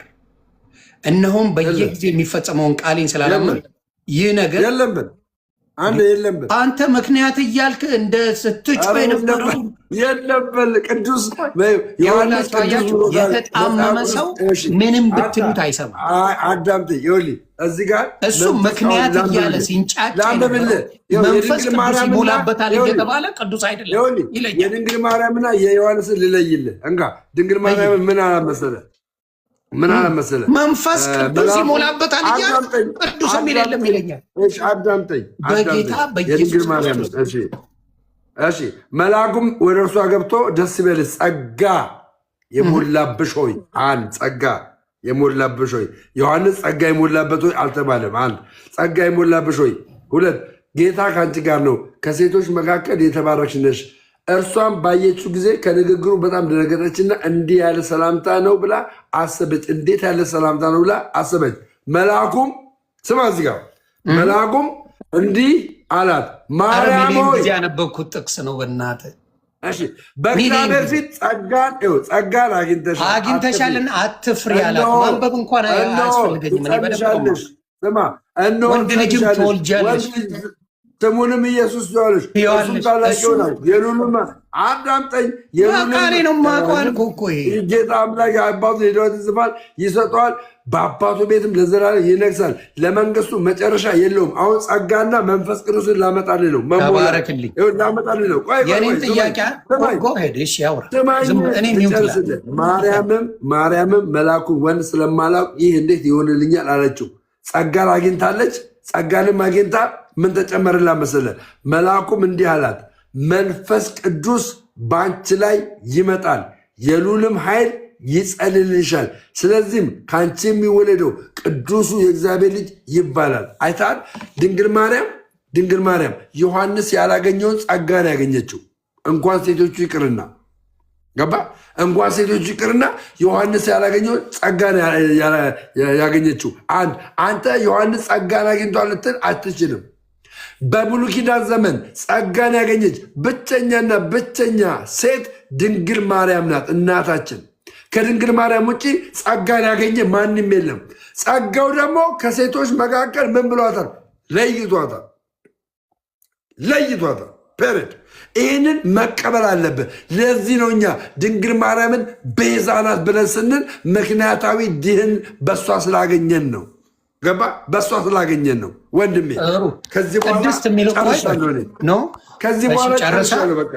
ቅድስት የሚለውን እዛ ላይ ያሳይ። ቅድስት የሚለውን አሳየኝ ማለት ቅድስት ድንግል ማርያም አይደል የምትለው? ቅድስት የሚለውን አሳየኝ።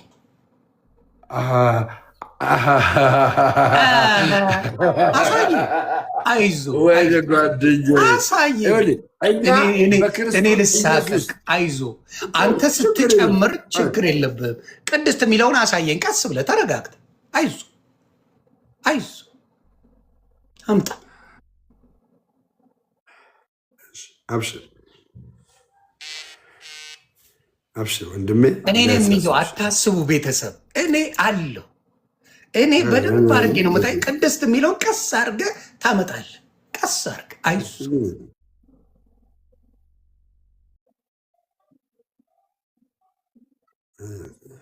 እሱ ቅድስት ድንግል ማርያም ብሏል። እኔ ዮሐንስ ቅዱስ ነው ብያለሁ። ለምን ቅዱስ አልኩት? መንፈስ ቅዱስ የሚኖርበት ሰው ቅዱስ ነው። ዳስዋይ ቅዱስ ያልኩት ቅድስት ድንግል ማርያም ተብሎ የተጻፈ አንድ አምጣ። ጎበዝ ልጅ አምጣልኝ። እኔ ዝም ነው የምለው፣ አፌን ዘጋለሁ። ሮሜ 11:16 ላይ የማርያምን ታመጣልኛለህ። አዳምጠኝ። ሮሜ 11:16 ላይ እንደዚህ ይላል። በኩራት እንደው ከላይ ጀምሮ ላንብበው፣ ከ15 ጀምሮ የእነርሱ መጣል ለዓለም መታረቅ ከሆነ ከሙታን ከሚመጣ ሕይወት በቀር መመለሳቸው ምን ይሆን ካለ በኋላ በኩራቱም ቅዱስ ከሆነ ደግሞ ቅዱስ ነው። ከዚያስ ስሩም ምንድን ነው? ቅዱስ ነው። ቅርንጫፉ ደግሞ ምንድን ነው? ቅዱሳን ናቸው። ገባ? ድንግል ማርያም ቅዱስ ናት የምንለው ለምንድነው ታውቃለህ? የአምላካችን የእግዚአብሔር ቅርንጫፍ ስለሆነች ነው ቅዱስ የምንላት። ሰምተኛ? ቅድስት ማርያም የምንላት በክርስቶስ ኢየሱስ ባገኘችው ቅድስና ነው። ቅዱስ የምንላት አይልማ ብሏል። ምን አይልም? እዛ ላይ የሚለው ቅድስት እሷን ካለ ዮሐንስ 15 ስለ ቅርንጫፍ ላንብብልህ።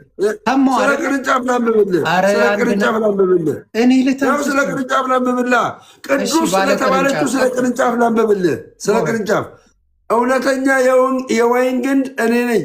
ገበሬው ማን ነው? አባቴ ነው። ፍሬ የሚያፈራው የማያፈራውን በእኔ ያለው ቅርንጫፍ ሁሉ ያስወግደዋል።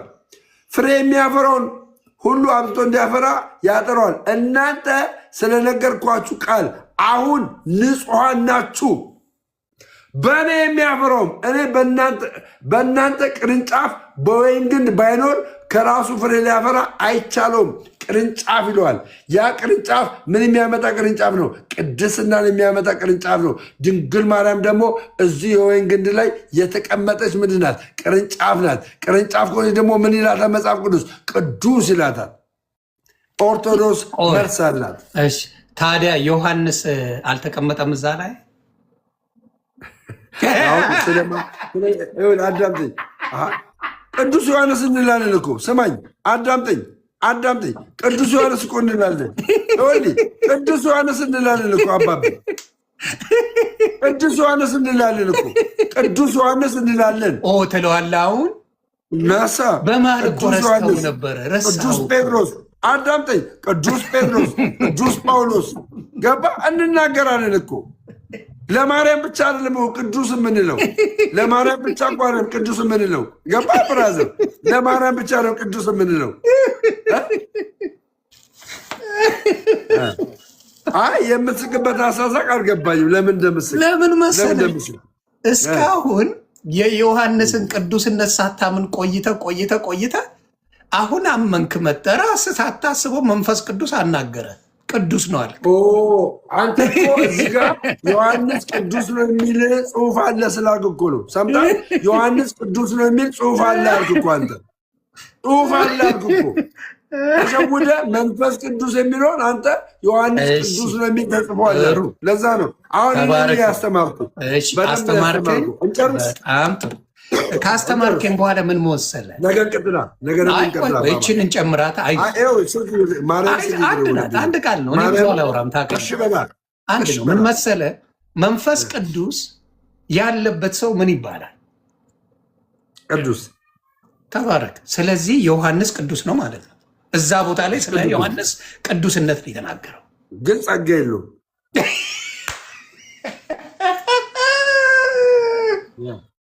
ጸጋ የለውም። ግን ጸጋ የለውም። ጸጋ ያለው በብሉይ ኪዳን ነው። ጸጋ ያለው በማን ነው? በድንግል ማርያም ብቻ ነው ጸጋ ያለው። ገባ? ጸጋ ያለው በድንግል ማርያም ብቻ ነው። እኔ አባት ኦርቶዶክስ ተንሰለ ይመችናገር የኦርቶዶክስን አስተምሮ ልናገር። የኦርቶዶክስን አስተምሮ የኦርቶዶክስን አስተምሮ ልናገር። በእናትህ ይመች ማፍራትማ መጨረሻ ላይ ያገኘው ኦርቶዶክስ ተዋሕዶ ቤተክርስቲያን ንገራቸው። መደገፍ በክርስቶስ ላይ ያላትን መደገፍ ልንገራቸው። ይሄ ነው አንደኛ።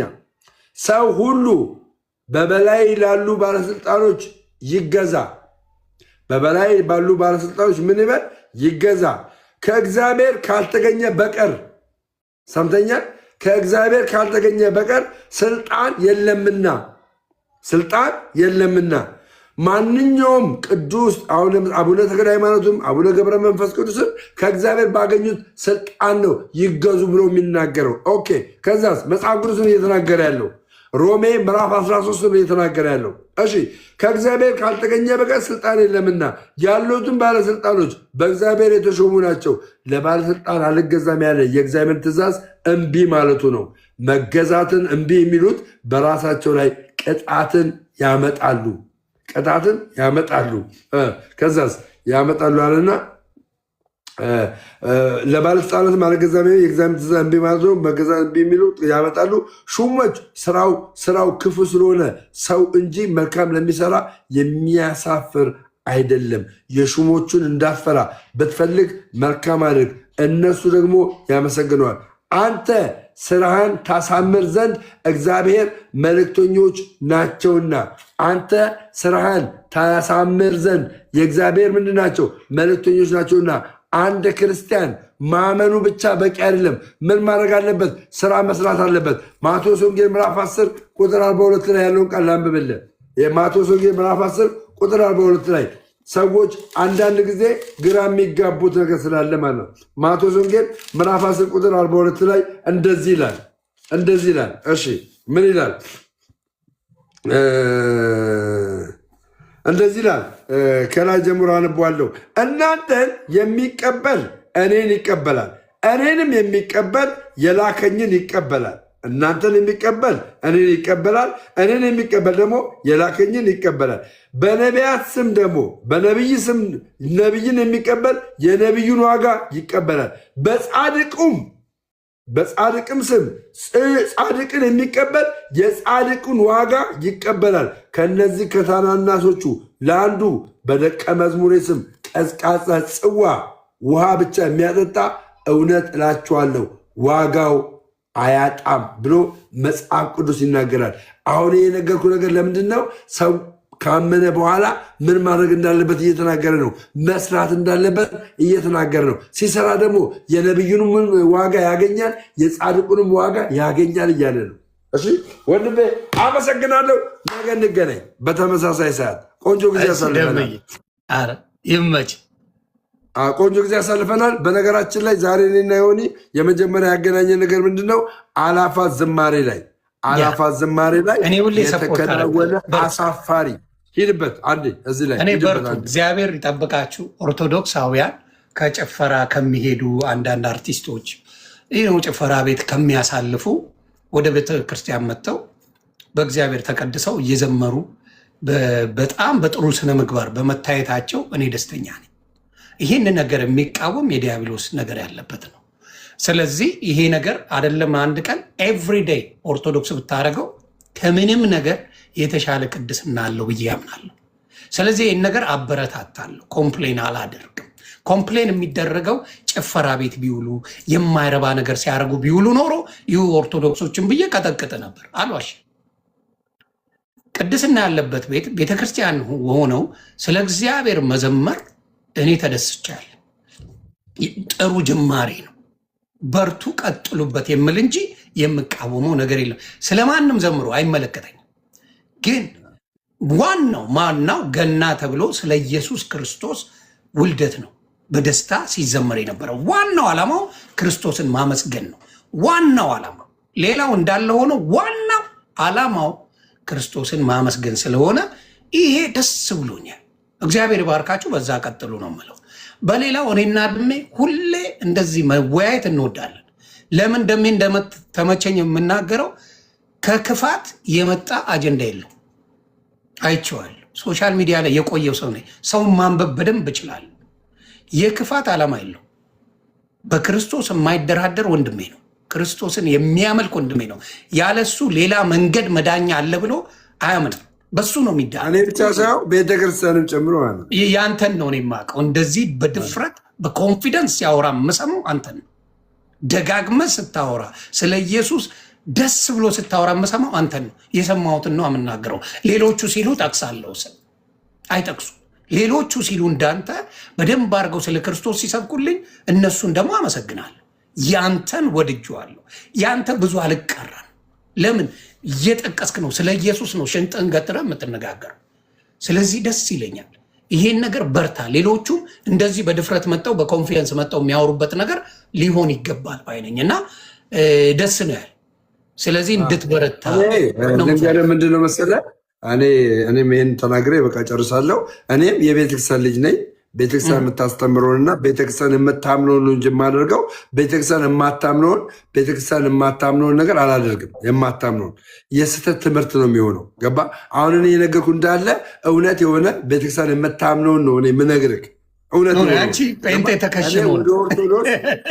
እኔ ወደ ኦርቶዶክስ ከተመለስኩበት ምክንያት አንዱና ዋነኛው አይተህ ከሆነ በክርስቶስ ነግሬሃለሁ አይደለም? ቴዎሎጂ ስማር የቤተክርስቲያን ታሪክ ላይ አቡነ ተክለ ሃይማኖት ምን ያክል በክርስቶስ መደገፍ እንደነበራቸውና ምን ያክል ቤተክርስቲያንን ስለ ክርስቶስ ወንጌል እየሰበኩ ብዙ ቤተክርስቲያኖችን በተለይ ደቡብ ላይ፣ ሰሜን ሸዋ ላይ ብዙ ስራዎች እንደሰሩ የሚያመለክትን ታሪክ ካየው በኋላ እቺ ቤተክርስቲያን ምን እየሰራች ነው ታዲያ በአሁኑ ሰዓት ክርስቶስ የለም ወይ በዚች ቤተክርስቲያን ላይ ብዬ ጥያቄ እየፈጠረብኝ እነዛን ጥያቄዎች መልስ እያገኘው መጽሐፍቶችን እያነበው ለካ ኦርቶዶክስ ተዋሕዶ ያለ ክርስቶስ ሕይወት የላትም። ኦርቶዶክስ ተዋሕዶ ውበቷ ኢየሱስ ክርስቶስ ነው ብዬ ወደዚህ ቅድስት ተዋሕዶ ወደ ተውኳት ለ16 ዓመት ወደ ተውኳት ማኅተቤን በበጠስኩበት ቤት እንደገና ዳግመኛ ማኅተቤን አድርጌያለሁ። ገባ? አሁን በክርስቶስ ስናገር አላፍርም። ለምን? መጽሐፍ ቅዱስ ይሄ ማለት የቤተክርስቲያን መጽሐፍ። ሌላውን ቀስ እያለን እንገባለን። አይዞህ ብዙ ክርስቶስ ብቻ ከሆነማ ቆይ አንተ አንድ ነገር አባባል አለኝ። መድኃኔዓለም ማለት ምን ማለት ነው? ትርጉሙ የዓለም መድኃኒት ማለት ነው። የዓለም መድኃኒት ማለት ነው። ተባረክ። የዓለም መድኃኒት እያለ የአፍሪካ መድኃኒት ምን ያደርግልኛል? በቃ ስለዚህ ሌሎቹ የሚቀጣጠሉትን ማቆም ነው። አሁንም እኔ የምነግርህ ማርያምን ነው የምልህ። በኮንፊደንስ የምነግርህ በክርስቶስ ኢየሱስ ያገኘሁት መዳን ለእኔ በቂ ነው። ሌላ መዳን የለም። ስማኝ፣ አሁንም የምነግርህ እንኳን እኔ ይቅርና ኦርቶዶክሳውያን በክርስቶስ ኢየሱስ በመስቀል ላይ በተሰራው ስራ አምነው ተጠምቀው ቅዱስ ቁርባን ወስደው የዳኑበት መዳን ገባ? ዘላለማዊ ነው። ሌላ መዳኛ የለንም። እኛ ኢየሱስ ነው የዘላለምን ሕይወት እንዲሰጠን ያስደረገ። ምክንያት ሆነች እያልክ ነው። አሁን ክርስቶስ ያለ ምክንያት ነው ያዳነ። ማንንም ምክንያት አሁንም ቤዛ የሚለው ቃል የምትመጣ ከሆነ በደንብ እናወራበታለን። እኔ ልክ እንዳንተ ነበርኩ። ድንግል ማርያም እንደ ቤዛዊት ዓለም ትባላለች? ጥያቄ ፈጥሮብኝ ነው። ምክንያት ማንም አለ። ለእኔ ለመዳን ክርስቶስ ብቻ ነው ምክንያት፣ ሌላ ሰው የለም። ቆይ ስማኝ፣ ኢየሱስ ለእኔ ደግሞ ምክንያት ሆኖ አያውቅም። አዳነኝ እንጂ ራሱን በራሱ አዳነኝ እንጂ ምክንያት አልሆነኝም። ራሱ ምክንያት እንደሆነማ መጽሐፍ ቅዱስ ይናገራል። ቤዛ በኢየሱስ ክርስቶስ ቤዝነት አይደል እንደዳን ነው። ምክንያት ሳይሆነኝ ራሱን በራሱ በመስቀል ላይ በሰራልኝ ስራ አዳነኝ ክርስቶስ። እሱ ምን ይባላል? አዳነኝ።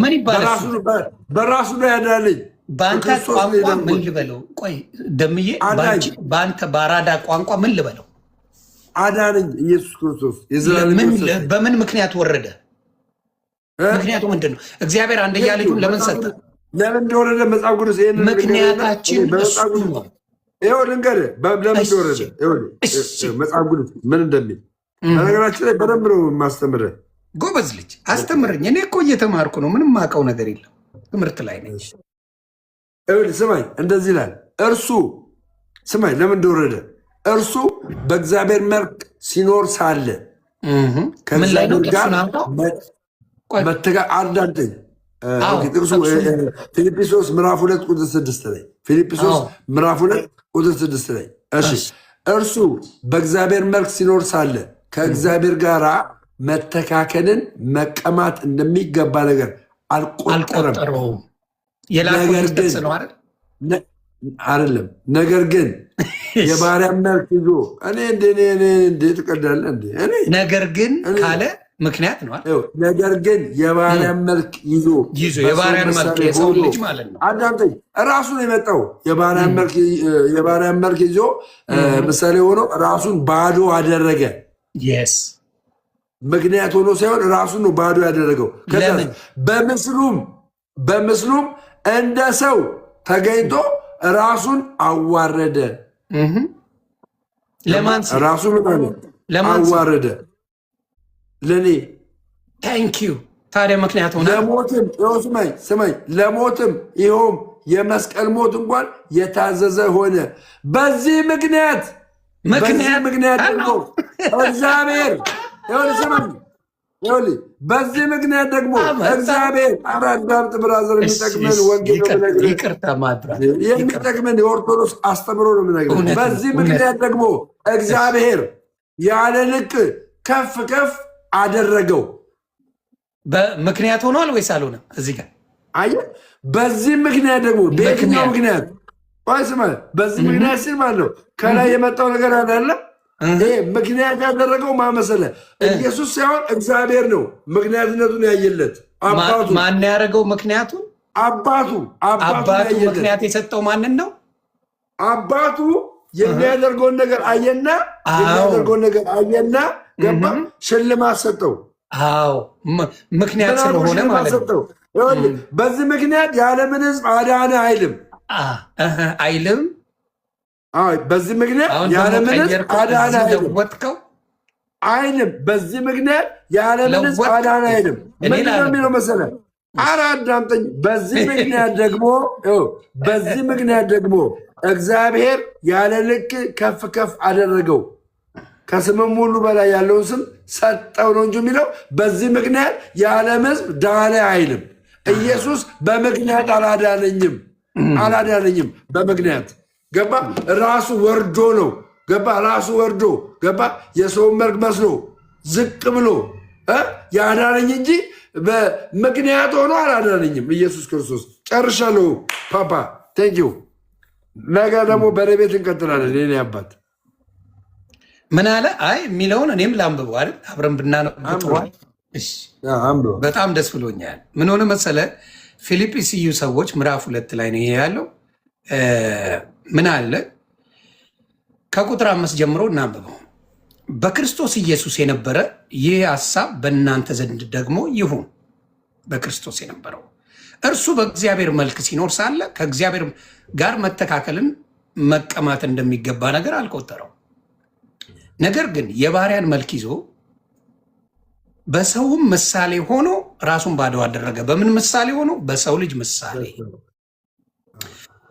በምስሉም እንደ ሰው ተገኝቶ ራሱን አዋረደ። በምን ምክንያት? በምስሉም እንደ ሰው ተገኝቶ ራሱን አዋረደ፣ ለሞትም ይኸው የመስቀል ሞት እንኳ የታዘዘ ሆነ። በዚህም ምክንያት ደግሞ እግዚአብሔር ያለ ልክ ከፍ ከፍ አደረገው፣ ከስሙ ሁሉ በላይ ያለው። እዚህ ጋር ምክንያቱ የዓለም ሕዝብ ዳነ ነው የሚለው ወይስ እግዚአብሔር ያለ ልክ ከፍ ከፍ አደረገ ነው የሚለው?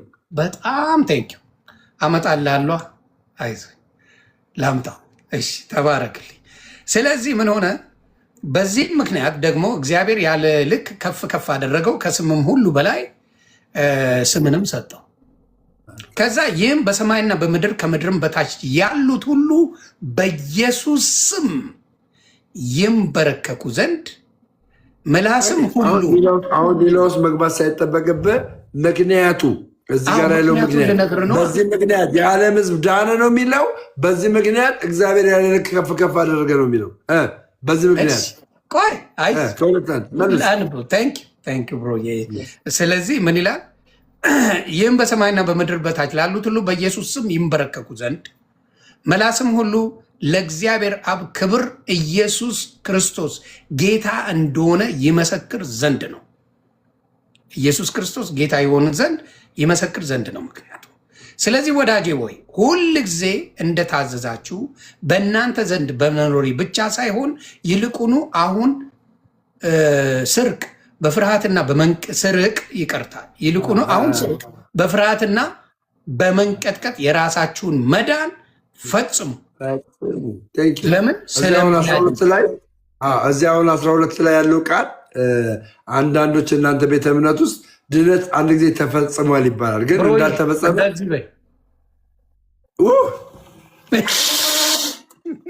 ወይኔ ተበላው ጓደኛዬ፣ ወይኔ ሪከርድ ወጣብኝ። ዛሬ ንፍጥበትን ንፍጥ አረኩሽ አባት።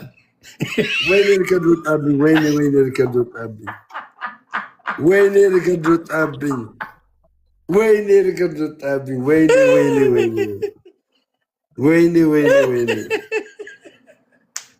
ዛሬ ከባድ ሚዛን ሆኛለሁ አባቴ። ምንም አልሆንክም። አሁን እኮ ኢየሱስ ክርስቶስ ምክንያት ኢየሱስ ክርስቶስ ለመዳናችን ምክንያት ነው ብለህ ነበረ። ምክንያት እንዳልሆነ አሳየው አለ እኮ ይኸው። ከዛ ምን አለ መሰለህ? አረጋገማቱን ሆኒ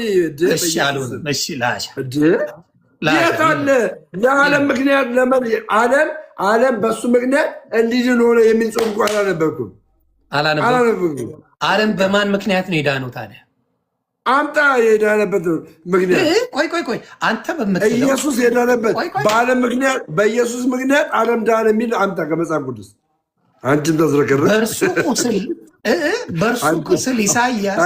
አሜሪካና ኢትዮጵያ ልዩነቱ እዚህ ጋር ነው። ገባችሁ? የአሜሪካው አያቸው እንደዚህ ልላት እንደዚህ አድርገህ ታጽደዋለኝ። የእኛ እናት የሚለው ኧረ ቆይ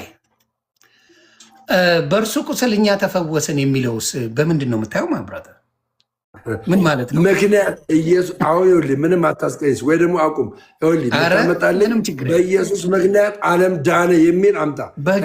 ኢየሱስ በራሱ ማንነት ኢየሱስ በማን ምክንያት ነው የዳነው? አንተ ኦርቶዶክስ እንዳይቀየሙ በራሱ ማንነት ያዳነኝ በራሱ ማንነት አዳነኝ።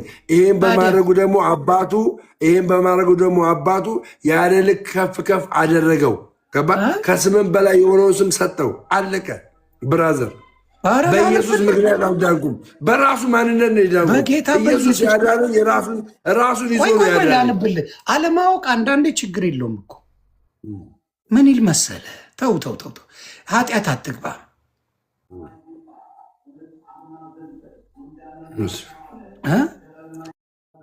እንግዲህ ይላል ምን ይል መሰለህ? የሮሜ ሰዎች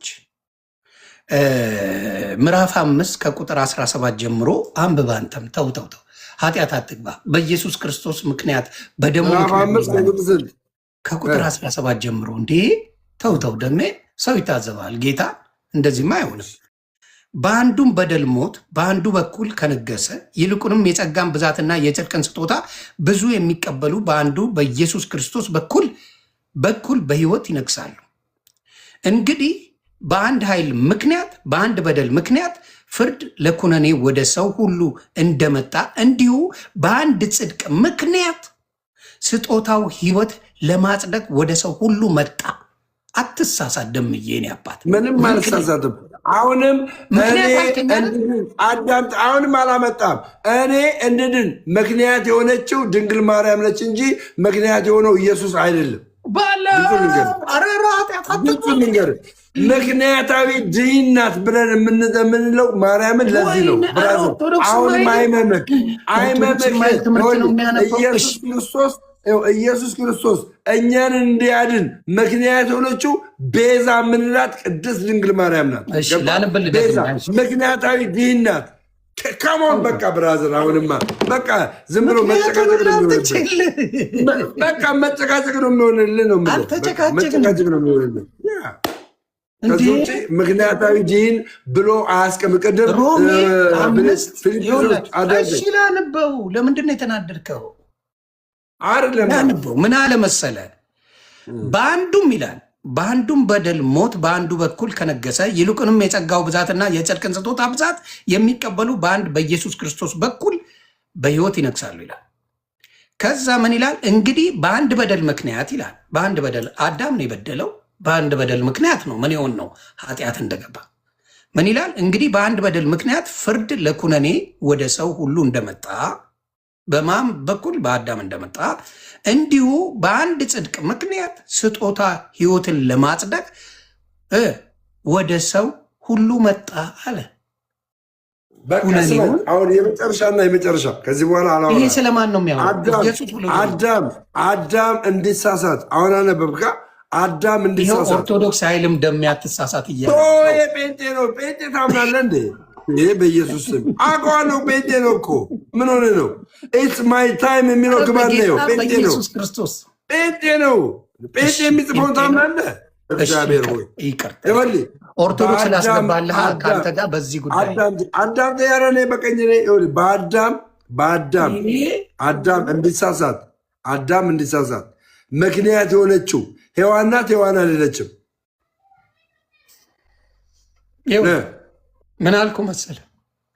አሁን ሔዋን ናት። ሔዋን አይደለችም። አሁን እዚህ ጋር ሔዋን አላለም። እዚህ ጋር ግን መጀመሪያ እኔ መጽሐፍ ቅዱስ የሚለውን ነው። ዘፍጥረት 3 ላይ አዳም እንዲሳሳት አዳም የሰማው የሰይጣንን ድምፅ ነው የሔዋንን ድምፅ ነው። አሁን የምነግርህ መጽሐፍ ቅዱስ የሚለውን እንጂ አንተ በምትፈልገው መተርጎም ነው። አዳም የሰማው የሔዋንን ድምፅ ነው የሰይጣንን ድምፅ ነው። አሁን መዳን ላይ እያወራ መስሎኝ ምክንያቱን እየነገርኩህ። አዳም የሰማው የሔዋንን ድምፅ ነው የሰይጣንን ድምፅ ነው። አጭር ነገር አዳም የሰማው ኧረ በደንብ አድርጌ እነግርሃለሁ። የሔዋንን ድምፅ ነው የሰማው።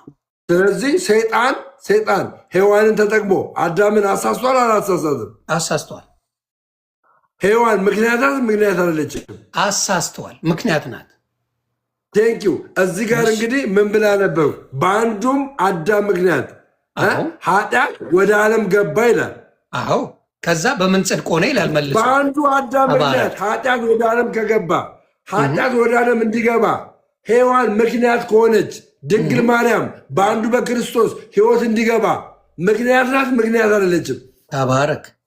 የሚለውን ላንባው፣ አንተ የምትለውን ሳይሆን መጽሐፍ ቅዱስ ምን አለ? አዳም ሔዋን ምክንያት ሆና ብሎ እሱ እንዳለው አለ አደለ? መጽሐፍ ቅዱስ የሚለውን ደግሞ ላንብበው እኔ። መጽሐፍ ቅዱስ ይላል እንግዲህ ይላል በአንድ በደል ምክንያት ፍርድ ለኩነኔ ወደ ሰው ሁሉ እንደመጣ። በአንድ በደል እሱንም የበደለው ማን ነው? አዳም። ኧረ አደጋግሞ በእናትህ እደግመዋለሁ፣ አንተ ስላልገባ ለሌሎች አንተ አልክ እኮ ምክንያት ናት አልከኝ። ሔዋን ምክንያት ናት አልከኝ። ሔዋንን እኮ ዝም አልኩ እኮ።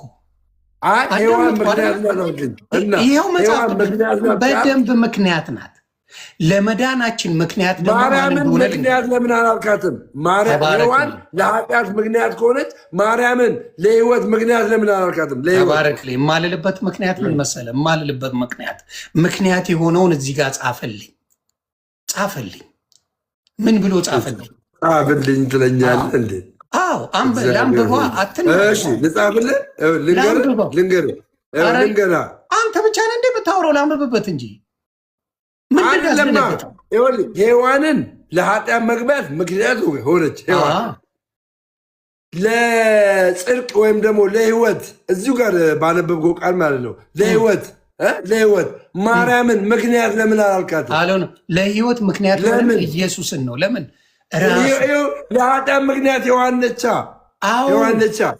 ለጽድቅ ምክንያት ኢየሱስ በጌታ ለጽድቅ ምክንያት እግዚአብሔር ይለፍልፍ ሲጨርስ አወራል። እግዚአብሔር ማንን መረጠ? ድንግል ማርያምን መረጠ። ሰይጣን ሔዋንን እንደመረጠ እንዲሁ ሰይጣን ሔዋንን የመረጠው ለምንድን ነው? ለኃጢአት ነው። ሰይጣን ሔዋንን ለኃጢአት እንደመረጠ እንዲሁ እግዚአብሔር ደግሞ ክርስቶስ ኢየሱስ ወደ ዓለም መጥቶ ሕይወት እንዲሆን ማንን መረጠ? ማርያምን መረጠ።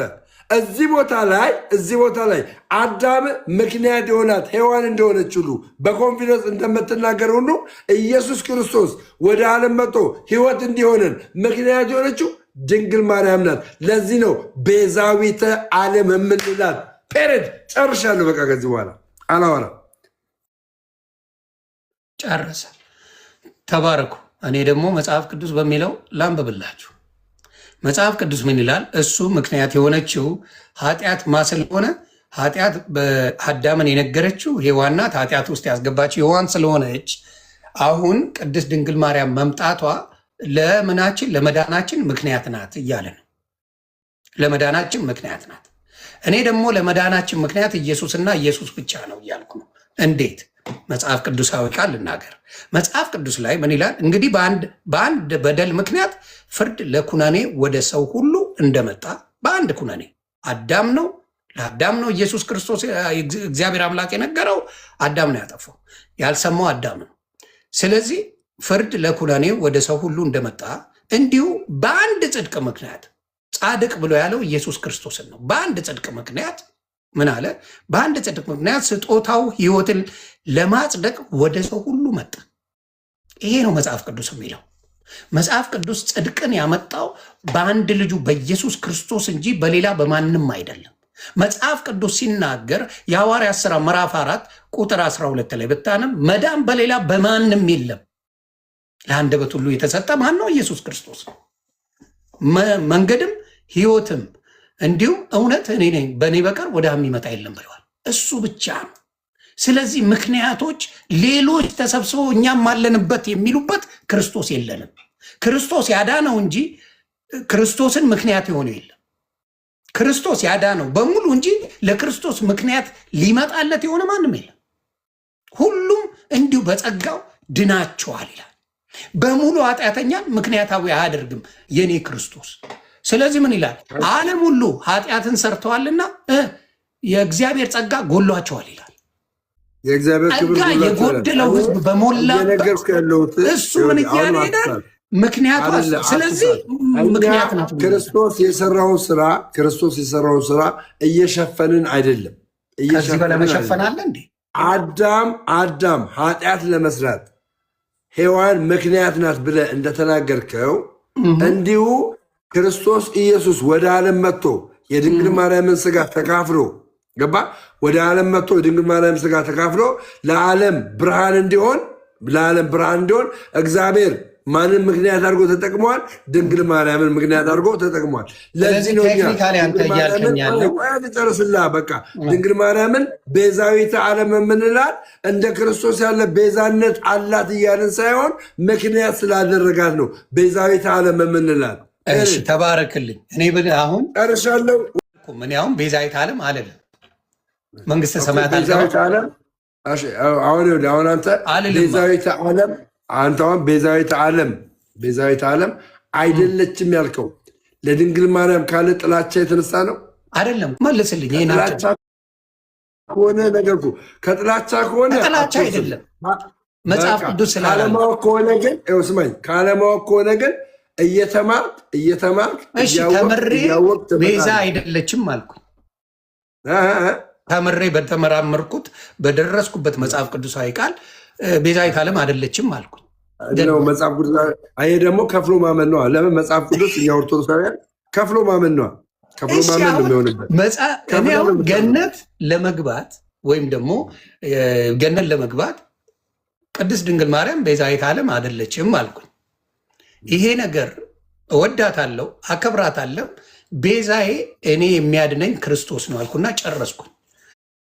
ከዛ የእሷ ቤዛነት ማለት ቅድም የኦርቶዶክስ ምናምን ብሎ ኢትስ ማይ ታይም የሚለው ደንቤ አትደንግጥ ማርያም ቤዛ አይደለችም ሲል አየሁ አይደለም። ጴንጤን እያልኩ ነበረ። አይ ሌላ ኢትስ ማይ ታይም ራሱ ነው። ለማንኛውም የድንግል ማርያም ቤዛነትን አሁን የኔን ጥያቄ ለምን አትመልስ? እኔ ጠየቅኩ። ቀላል ነው። እኔ አሁን የቅድስት ድንግል ማርያምን ቤዛነት አለመቀበሌ መንግስተ ሰማያት ያዋርሰኛል አያዋርሰኝም? በክርስቶስ ብቻ ካለማወቅ ከሆነ ይኸው እያወቅኩኝ አውቄ አይዞህ እያወቅ ከሆነ ከፍሎ የሚያምን ደግሞ መንግስተ ሰማያት አይወርስም። ከፍለ በጣም ስለሆነ ልነግርህ ነው። መጽሐፍ ቅዱስ ላይ ቅድስት ድንግል ማርያም የዓለም ቤዛ ናት የሚል ትምህርት የለም። እንደዛ ከሆነ መጽሐፍ ቅዱስ ላይ ደግሞ ስላሴ ብሎ የሚያስቀምጥ በመጽሐፍ ቅዱስ ስላሴ ብሎ የሚያስቀምጥ እንዲሁም ደግሞ ስለ ስላሴ ያስተማረ አንድ ሐዋርያ አታገኝም ከመጽሐፍ ቅዱስ። እሺ እሱን አሁን እኔ እናንተ እኮ አልተለያየንበትም። አሁን በስላሴ ትምህርት ንግግር አንተም እኔም ያመንበት ነገር ነው። አብ ወልድ መንፈስ ቅዱስ ነው። ስለዚህ የማያጨቃጭቀውን አንጨቃጨቅም። ይሄኛውንም እንደዛ ብለህ ይሄ አጨቃጨቀን ምን መሰለ? እኔ አሁን የቅድስት ድንግል ማርያምን ምልጃ ባልቀበል አልድንም። እየነገርኩ እኮ ነው። የቅድስት ማርያም ምልጃ ባልቀበል አንድንም። ይህን አልቀበልም ማለት ደግሞ መጽሐፍ ቅዱስ ያለውን አልተቀበልክም ማለት ነው። አሳየ። እሺ፣ አንደኛ ጢሞቴዎስ ምዕራፍ 2 ከቁጥር 1 ጀምሮ ይህንን ተናግረን በቃ እንጨርሳለን። አንደኛ ጢሞቴዎስ ምዕራፍ 2 ቁጥር 1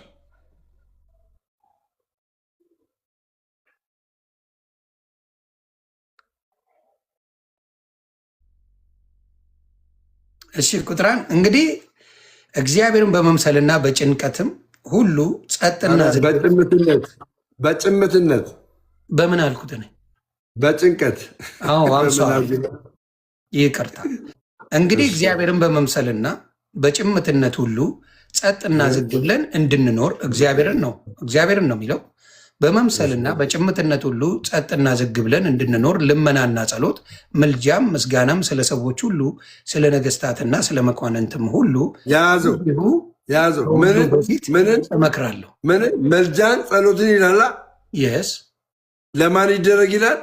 ለማን ይደረግ ይላል? ለመኳንንት ስለ መንግስት የሚለው ለነገስታትና ስለ መኳንንትም ሁሉ እንዲሁ ከሁሉ በፊት እመክራለሁ ይላል። ይሄ ምልጃ የሚለው ቃል ሁሉ ማድረግ እንዳለበት እየነግረናል መጽሐፍ ቅዱስ። ይሄኛው ምልጃ የክርስቶስ የሆነ አይነት ምልጃ ነው። ይሄ ምልጃ የተጻፈው ምልጃ ኢየሱስ ክርስቶስ ያደረገው አይነት ምልጃ ነው አይደለም? ጸሎት ነው አይደለም? ቴንኪው። ይሄ ምልጃ ኢየሱስ ክርስቶስ ያደረገው አይነት ምልጃ አይደለም። የድንግል ማርያም ምልጃ ክርስቶስ ኢየሱስ ያደረገው አይነት ምልጃ አይደለም የምትማልደው። እሺ፣ የልጅን ምልጃ የምትማልደው መጽሐፍ ቅዱስ በሰጣት ስልጣን ነው ድንግል ማርያምም የምትማልደው። ምልጃዋ ይሄ ነው። ገባ? የልመና የሆነ ምልጃ ነው። የማስታረቅ የሆነ ምልጃ ሳይሆን የልመና የሆነ ምልጃ ነው። የልመና የት ቦታ ነው የለመነችው?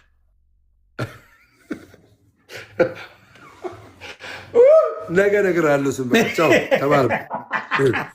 ደከመኛ ሆነስ ማርያምን ወዳችኋለሁ የኔ ተወዳጆች፣ ሰላማችሁ በዝት ይበል። ዛሬ ከሆነ ፓፓ ጋር ጥሩ ቆይታ ነበረን። እንግዲህ ሀሳብ አስተያየታችሁን ለ10 ደቂቃ ቤቴን ከፍታለሁ። ለ10 ደቂቃ ሀሳብ አስተያየታችሁን ሰጣላችሁ። ቴንኪው ቻው። ነገ እንገናኛለን።